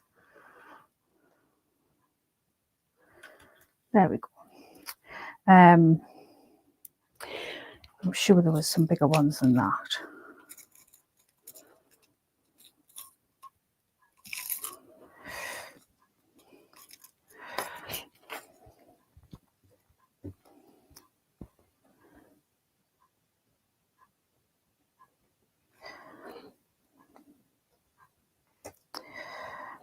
No, I'm not loving self-threading needles. I don't know what it is. Like the last ones I got, I couldn't get away with. And yeah, and like say these ones, it was supposed to be 3 different sizes, and they've all come and they're tiny. And I'm like, what is up with these self-threading needles? Like,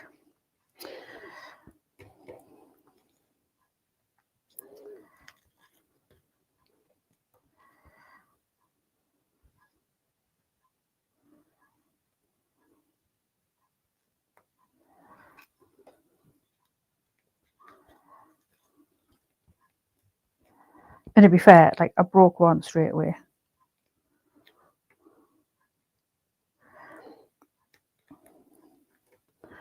Like it just doesn't seem to want to. The thread just doesn't seem to want to go into them. And these ones are tiny.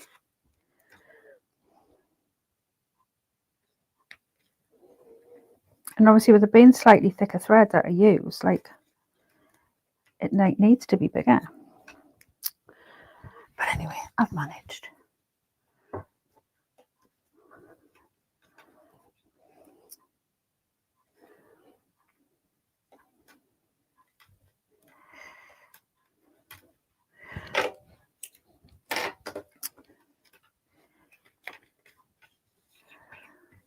Right, so I'm just going to even this up, making sure I'm not cutting through my other piece, and then I'm just going to sew down the sides. I'm going to leave the bottom open, and I'm just going to turn up. Just put my needle down. I'm going to turn up the bottom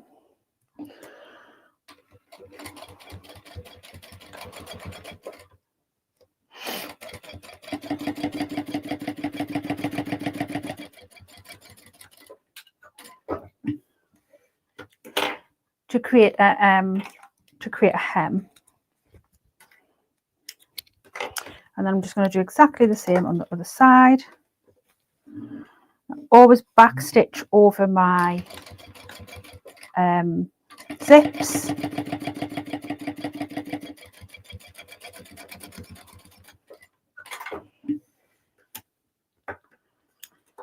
And I'm just going to trim the corners a little bit, just to take the bulk out of where that like sort of seam's going to be created.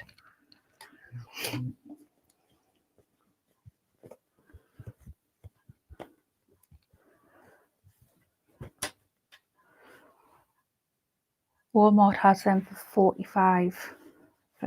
Yeah, unfortunately we don't have Walmart.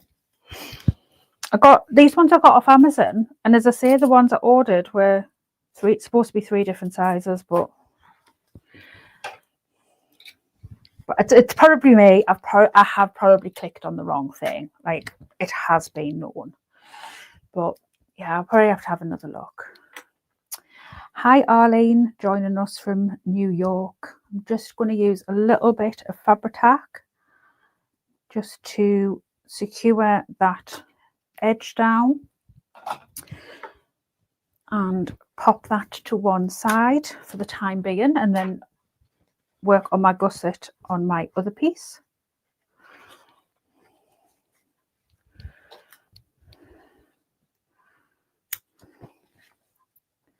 So I'm just going to find my centers. So exactly the same as I did with the exterior. So I'm just going to find my centres. I'm going to put some clips in, but where I used staples for those curves, I will probably use my pins. And I will put the pins in at an angle so that I don't have to take them out as I'm sewing. Yes, I know it's controversial to sew with your pins in, but I do it at an angle so that I can see whether I'm going to hit the pins or not.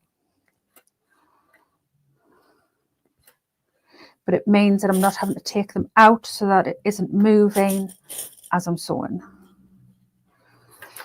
So I am going to just put a couple of little snips in. Like I say, this is a very sweeping curve, so it doesn't need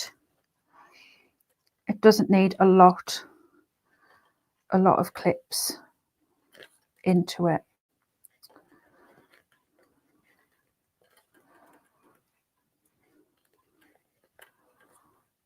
So just put some pins in.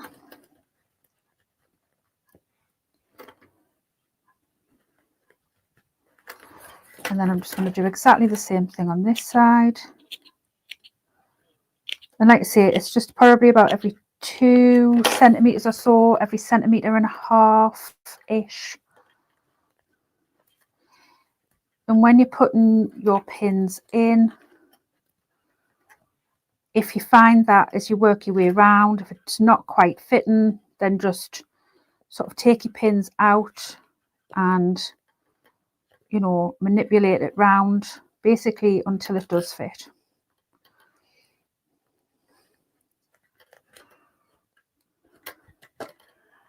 There we go. So I am going to start this seam at 3/8 of an inch.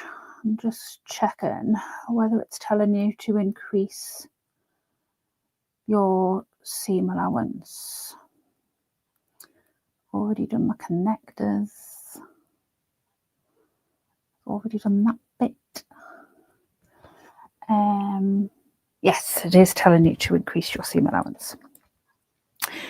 So yeah, we'll go all the way around on this one. So I'm starting my seam off at 3/8 for probably the first sort of 2 inches or so, and I'm just going to back stitch over where that pocket attaches, and then I'm going to increase my seam to, it says 5/8, so I'm going to try my best to increase it to 5/8. Now, one thing you will find when you are sewing in a gusset like this, the bigger the seam allowance, the harder it is to not get puckers. So if you find that by increasing your seam allowance you are getting puckers, keep your seam allowance at 3/8 of an inch for the first pass round, and then go round a second time, and then increase your seam allowance on the second time around, and you'll find it much easier to do that way. So I'm going to see how I get on by increasing my seam allowance. I'm not going to be able to use my seam guide because my pins are going to get in the way.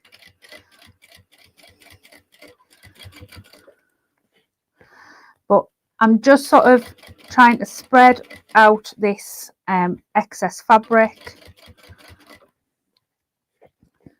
You can see that I've got my pins in at a horizontal angle.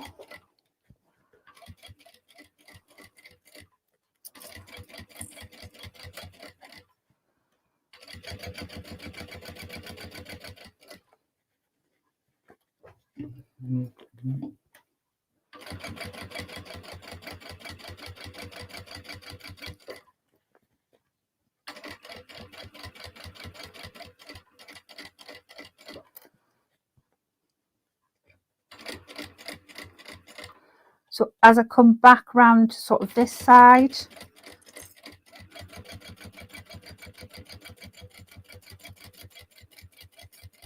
I'm coming back to where my 3/8 is, and my seam allowance at the top is going back to 3/8 of an inch.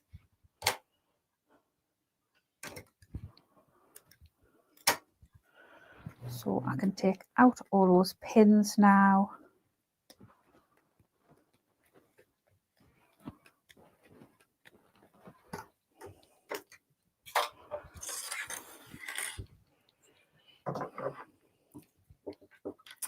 And I'm just going to trim this seam down. And you'll notice again that I haven't trimmed down the very top.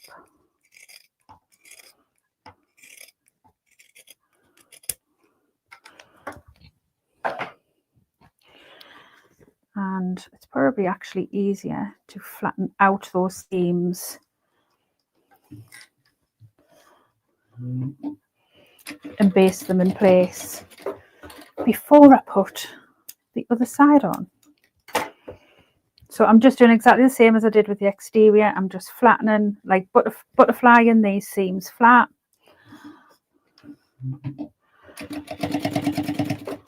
And running a couple of stitches along to keep them in place. So it's basically just making it easier for myself when I come to put the bag together, that just chuck that on the floor, that those seams are flat and I don't need to try and keep the seams flat and manipulate them at the same time.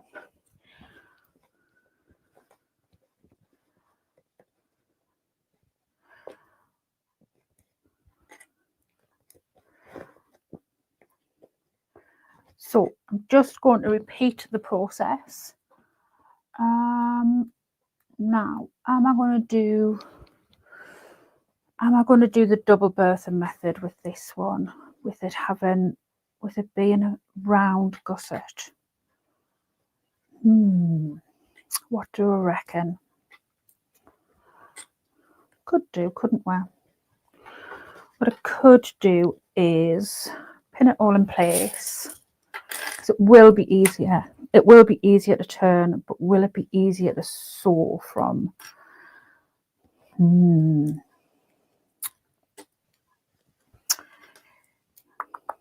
knows?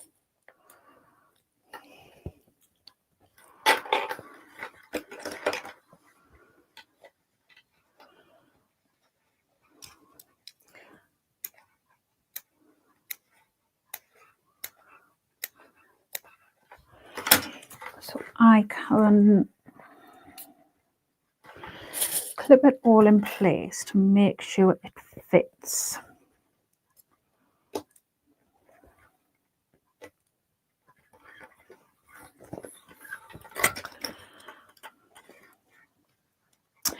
Because I have quite a bit of structure in this bag, and I think turning it through that small zip is going to be, it's going to be interesting. So I think what I'm going to do is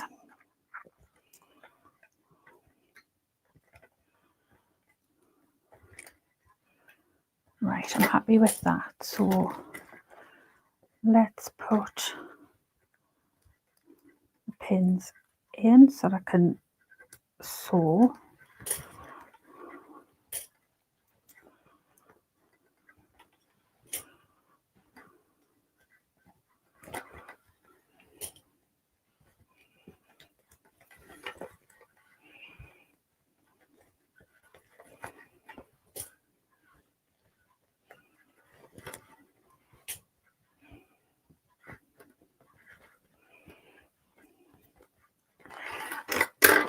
Right, so I'm going to cut them clips in the wrong way round. Flap should be on the other side. I'm going to do exactly the same, but around this bottom part, I'm going to increase my stitch length, and I'm going to use a basting stitch for sort of a fairly big proportion of it, sort of maybe it's from here to here, and then take that out so that I know that it fits, and then I can use that to, like, those stitch marks to as a guide when I go to put it back together, and then turn it through that hole. You'll see what I mean. So 3/8.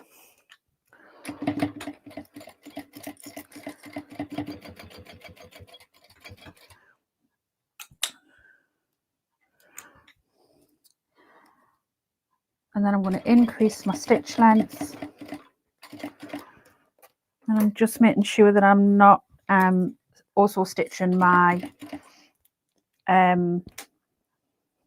zipper pocket. Just be very aware that you have a zip pocket on this side as well. So I'm going right up in my stitch length.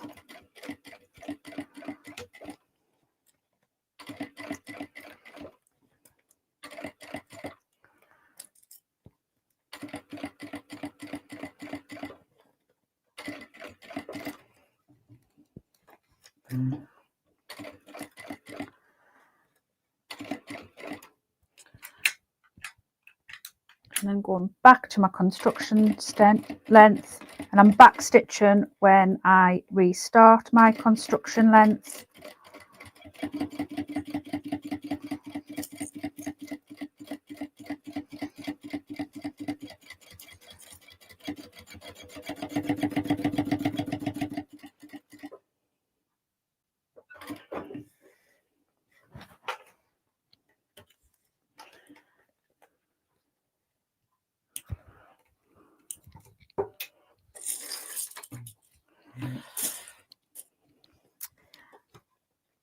And then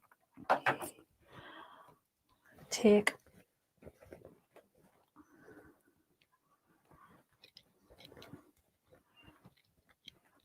out these pins, and then basically where this basting stitch is, I am going to take out this stitching, because this is going to be my turning point, and hopefully this is going to work. So obviously I'm not going to trim back this point just yet. I'll trim it back once I've turned the bag.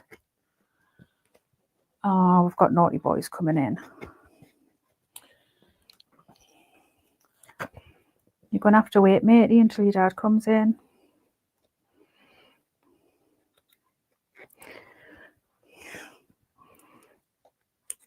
Okay, give me 2 seconds. I'm just going to go and shut my door. I didn't shut my door properly. Right, come on, out. Out, come on. No, come on, out. How are you, Bruce? Come on, you have to wait for Dad. Come on, out. No, come on. I don't know when my dogs decided that they learned to have opposable thumbs and got into the sewing room. So I'm only going to cut back at this point from where this construction stitching is up to just sort of about 1 inch from the top. And the reason that obviously I'm trimming back there is because I'm not going to be able to trim back, like, once the bag's constructed, because it's going to be too far up inside the bag. So I'll need to trim that back now. But once when I close this back up later on, I will be able to trim that back. So I'm just going to baste these open.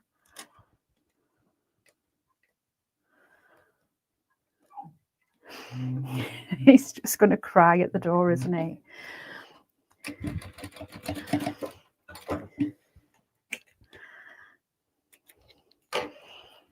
That's because feed time is 5 o'clock. And they'll be wasting away. They'll be wasting away because they're not getting fed exactly at 5 o'clock. I'll have to get one of those like automatic timed feeding things. Right, so I'm going to turn. Tracy's asking, what brand of printing shears are you using? They look lighter than mine. They are Kai. Prim Kai. I could probably do with getting a new pair if I'm honest with you, because I've had them quite a while and they're starting to sort of like blunt down. I have sort of sharpened them a few times, but yeah, I probably could do with just getting a new pair. So, right, the exterior is wrong side out. I've turned the lining right side out, and I'm going to put it so that the back of my lining, which is going to be my zip, faces the back of my bag, and I'm going to clip it all together. Bruce is telling me that he is not happy with me at all. He thinks that I'm a terrible dog mom because I am making him wait for his tea. You can literally set your clock by the boys. Like, well, they'll usually try it on from anywhere from sort of about half an hour before they are due to be fed, to be fair. I will be about 15 minutes, Bruce. I won't be long, I promise. Your dad will be in soon. Hamish will just be lying on his bed like, she'll feed us when she feeds us, it's fine. Bruce is like, absolutely not. I want feeding and I want feeding now. So I'm going to stitch this all the way around at 3/8. So I'm going to use my seam guide just to help keep me right. Now, obviously, again, this is a little bit of a smaller bag, so with this being an industrial, sometimes it does get sort of caught on, you know, the foot. Sometimes I've got to keep moving it, keeping my fingers out of the way. You know, sometimes it'll knock the clips off, like it's done there. But you know, I've just got to move it round, lift my foot, move it round.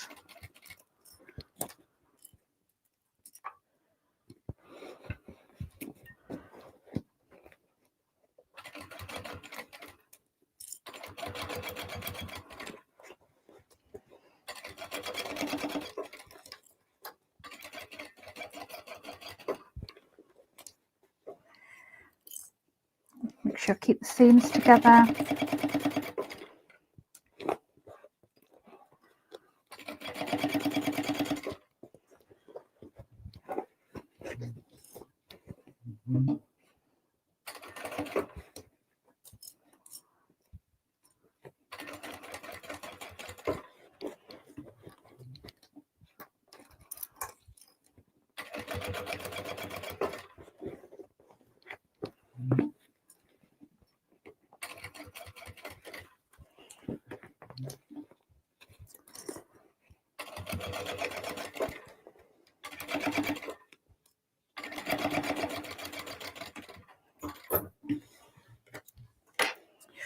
Let's check my bobbin.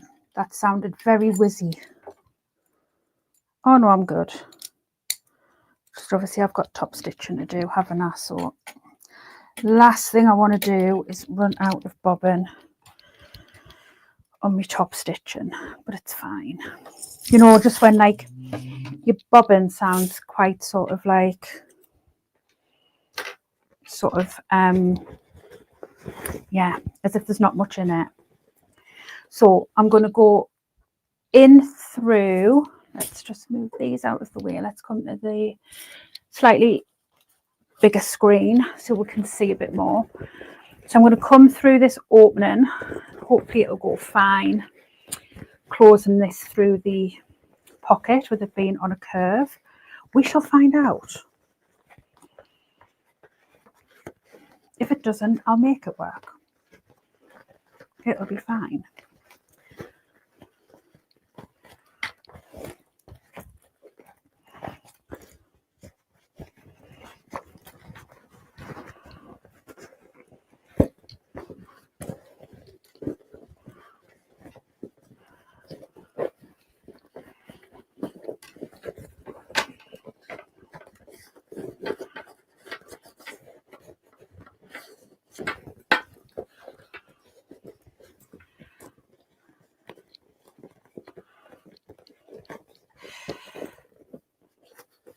And I was reading somewhere about putting hairdryer in inside, you know, when you get crinkles like this, obviously with this being like fusible fleece. So I think I'll give that a try, although I'll have to go on the hunt for hairdryer because I have a strange hairdryer. I don't have a normal hairdryer because my hair's curly now. I have like a hairdryer that's like only a diffuser. Like it doesn't, like I don't ever straighten my hair. Right, so let's pull through.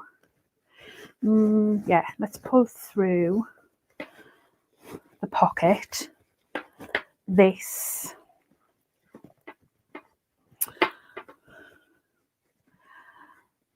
lining and see how we go. Everybody keep your fingers crossed for me.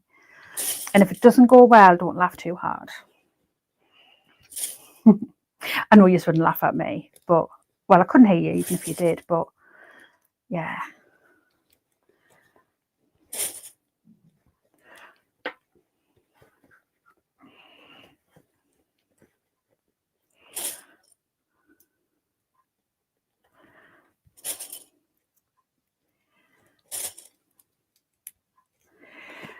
Right, so left quite a big opening, so it's going to be, I'm going to have to like sort of like manipulate it to get it under the foot to sort of meet up with my stitching, but it's going to be fine. And it's all meeting, so it's all good. So it's just going to be a case of sort of straightening it out and keeping the pieces together.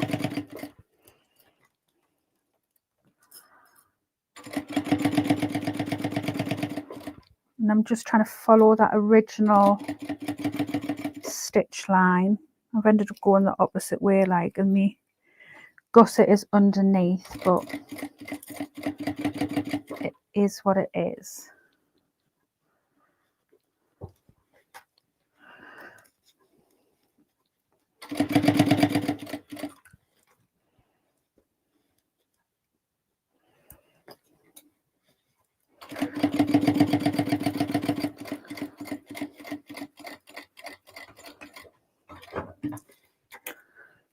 Yeah, it's worked. I'm just going to come in a little bit with this because my seam's a bit small there. But yeah, we're good.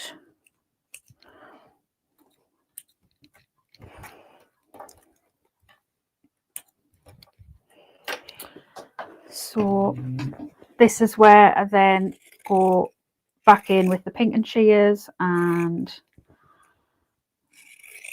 trim the seam allowance down to meet what I trimmed before. Sue's saying, loving the look of the bag. I know I'm really pleased with it. Like, say, considering I've not made it before. So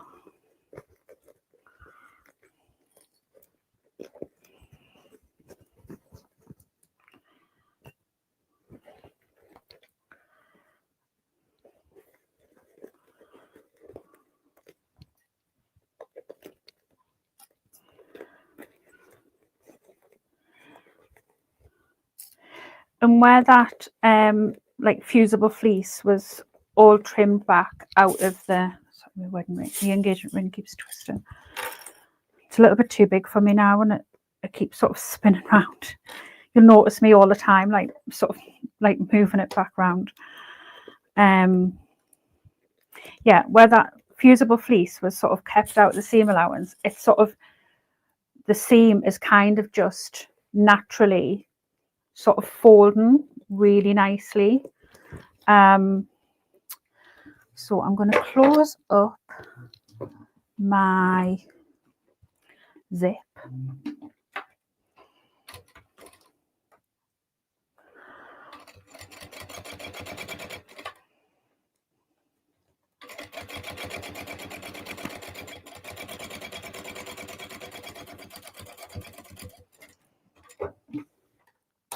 And I always try and remember and close my zip with a construction stitch rather than a top stitching stitch.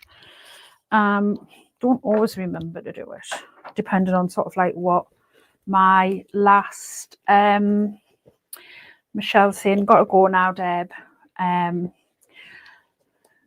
But lovely bag. No problem. Sue says, looks a fantastic bag. Well done on closing up a curved seam. I know. I think the fact that I basted it first, so I knew that it was going to close, and then I could follow that stitch line. It was, it worked well. Like, I'd already clipped it, so I knew it was gonna work. So I'm going to top stitch it, and then I am going to put my my other purse bit in. So am I going to, no, I'm going to turn it through. I don't want to confuse you by. Sue says tea has just gone in the air fryer to reheat. Cheesy chicken enchiladas today with side salad. Lovely. Top stitching. Now, ideally, I would always want to top stitch this from, yeah. So you're going to see me top stitching in a little bit of an awkward way. So ideally, I probably would have wanted to turn the bag through again, but obviously with the flap, it's a little bit difficult. So, and I don't want to top stitch. Shall I risk top stitching from the inside? I don't know. I don't know whether to risk top stitching from the inside, but that would mean my bobbin thread would be what's visible, and I don't usually like that. So I think what I'm going to do is I'm going to manipulate it under the machine in a different way. But I am going to get you to give me 2 seconds, because I am going to go and feed Bruce, because he is having an absolute hissy fit outside my sewing room door. So literally give me 2 minutes. I am going to go and feed Bruce, and I will be right back, and I will give you some music to to listen to. 2 seconds. Oh, except it's not working.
Oh, one camera.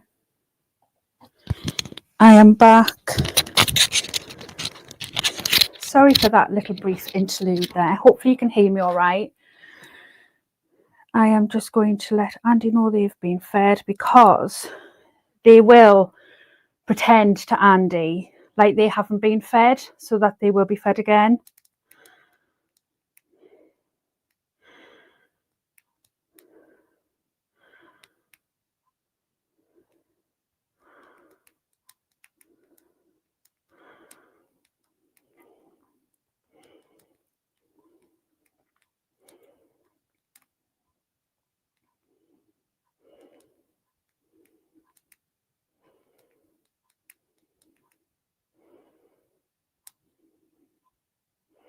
Right, there we go. Just so that they don't fool him into thinking they have not been fed when they have. So, right, Bruce has been fed. He won't be whinging at the sewing room door anymore. I think I'm going to have to get like an automatic feeder or something. Tracy saying my two dogs are the same, they can tell the time. Yeah, Tracy, I haven't had a lie in like 10 years. Like, honestly, I swear kids were easier. So I'm going to manipulate the bag underneath my machine so that it is facing up this way. I'm going to start my stitching, as I always try to do, in a seam. And I'm just going to take my time now that I can, that I'm not stressing that my dog's wanting to be fed.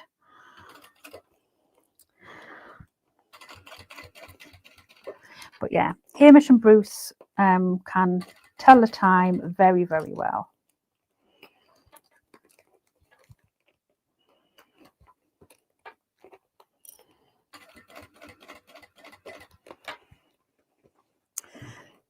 And then literally in about 10 minutes time, Hamish will start to tell me that he needs his tablets, because it's tablet time not long after tea time, which I mean is very good, because you know we don't want to be forgetting these tablets because they're very important. I'm just going to take these clips off because I don't need them, because it's folding perfectly where that fusible fleece is being kept out of the seam allowance. It's just worked so well.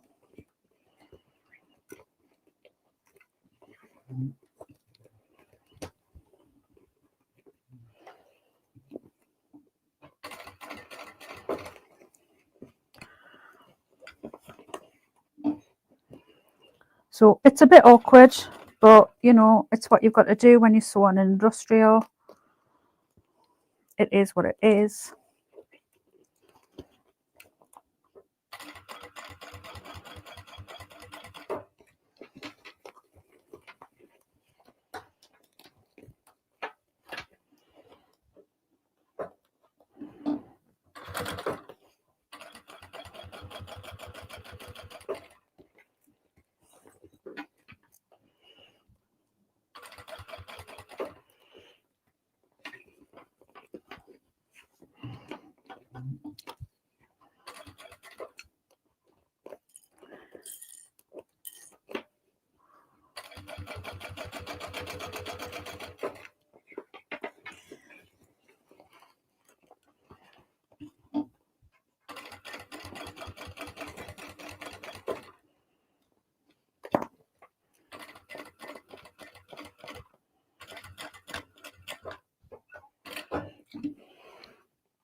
Amanda's saying, going to have to go now, Deb. Great tutorial. We'll catch the rest later. No problem. We're nearly done. We've just got to put the purse lock in, so you're not missing much. But thank you so much for joining us. And yeah, you can come back and rewatch at any time. So we just now need to put the purse lock in, which is 1.25 up from the bottom. So just want to make sure that I'm getting that centered, and I'm happy with that. So I am going to use my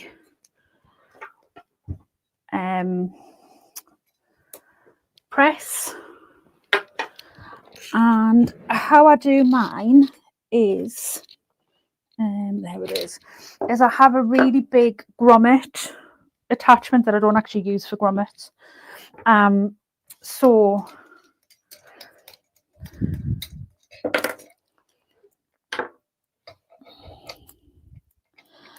I put the top part of the grommet in. I think this is like a 30mm grommet or something like that.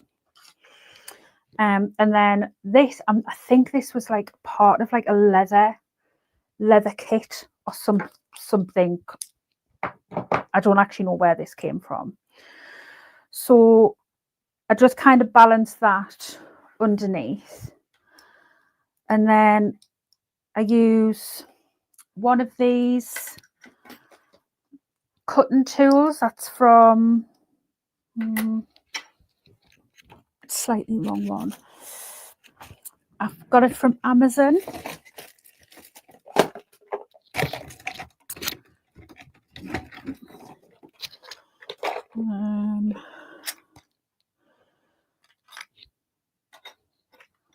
That one's too big. I must be missing a load of my tools.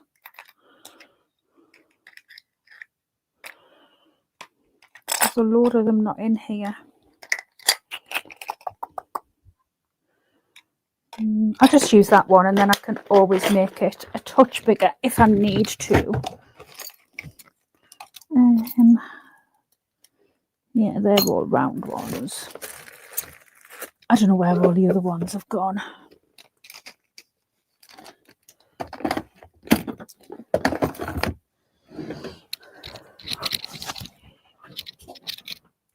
But basically, just line up the cutting tool over the center of my marking and press. Might need to stand up to do it.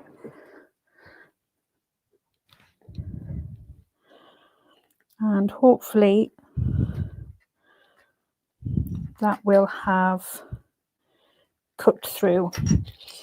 And if it's left any little bits, I think I'm a bit off there.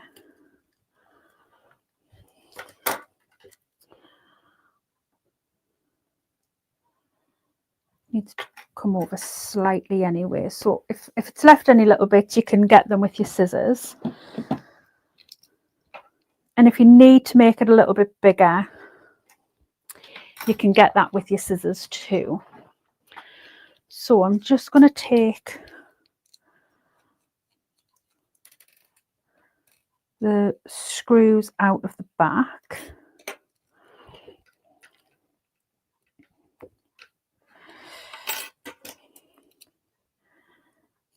And just trim back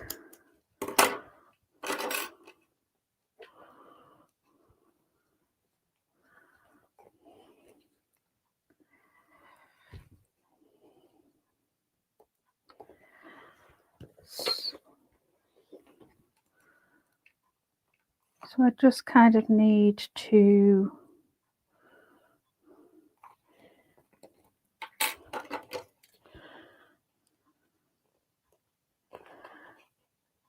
take a little touch more off this side, make it a little bit bigger.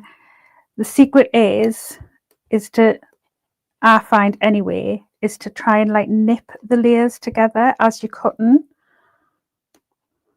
especially,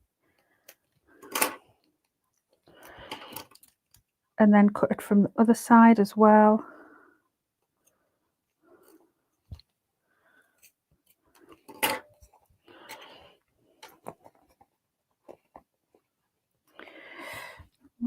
That's better. And then I'll need 2 holes for the screws.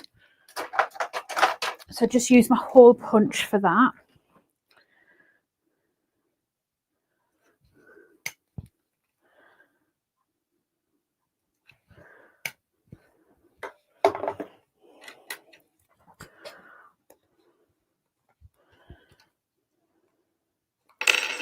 Just need to take off a tiny touch more there.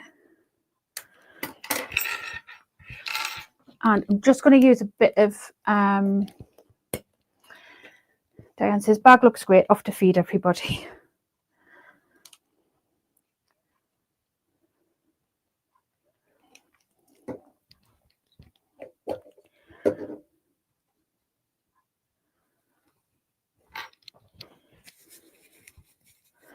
Just wipe off any excess. I'm just using a bit of fray check just to make sure that it doesn't, with this being cotton on the back, that it doesn't fray too much.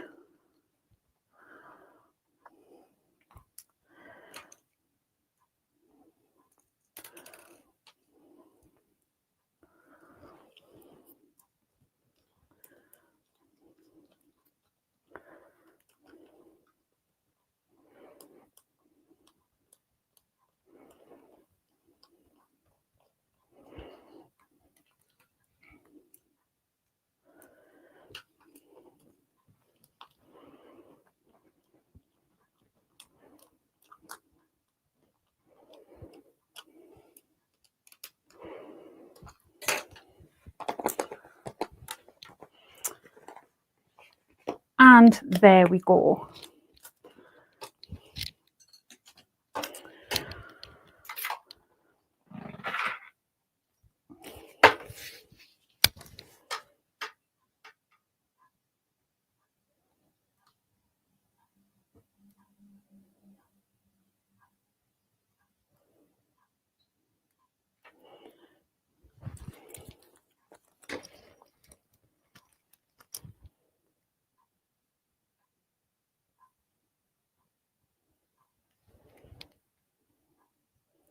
Sorry, I've just lost my control deck for my cameras.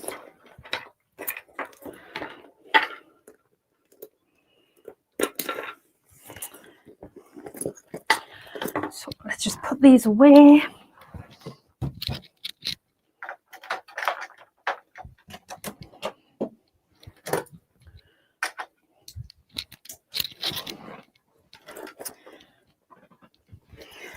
So that's the bag all done. I think it's come together really well. I'm really pleased with it.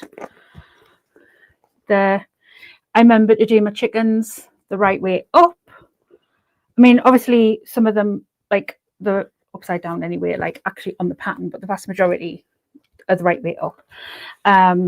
So we have our zip pocket at the back, slip pocket with a pen at the front. We have our zip at the front, and I think the gusset has worked really well again with that strap connector. Guess it takes a little bit of extra math to work it out, but you know, not a great deal.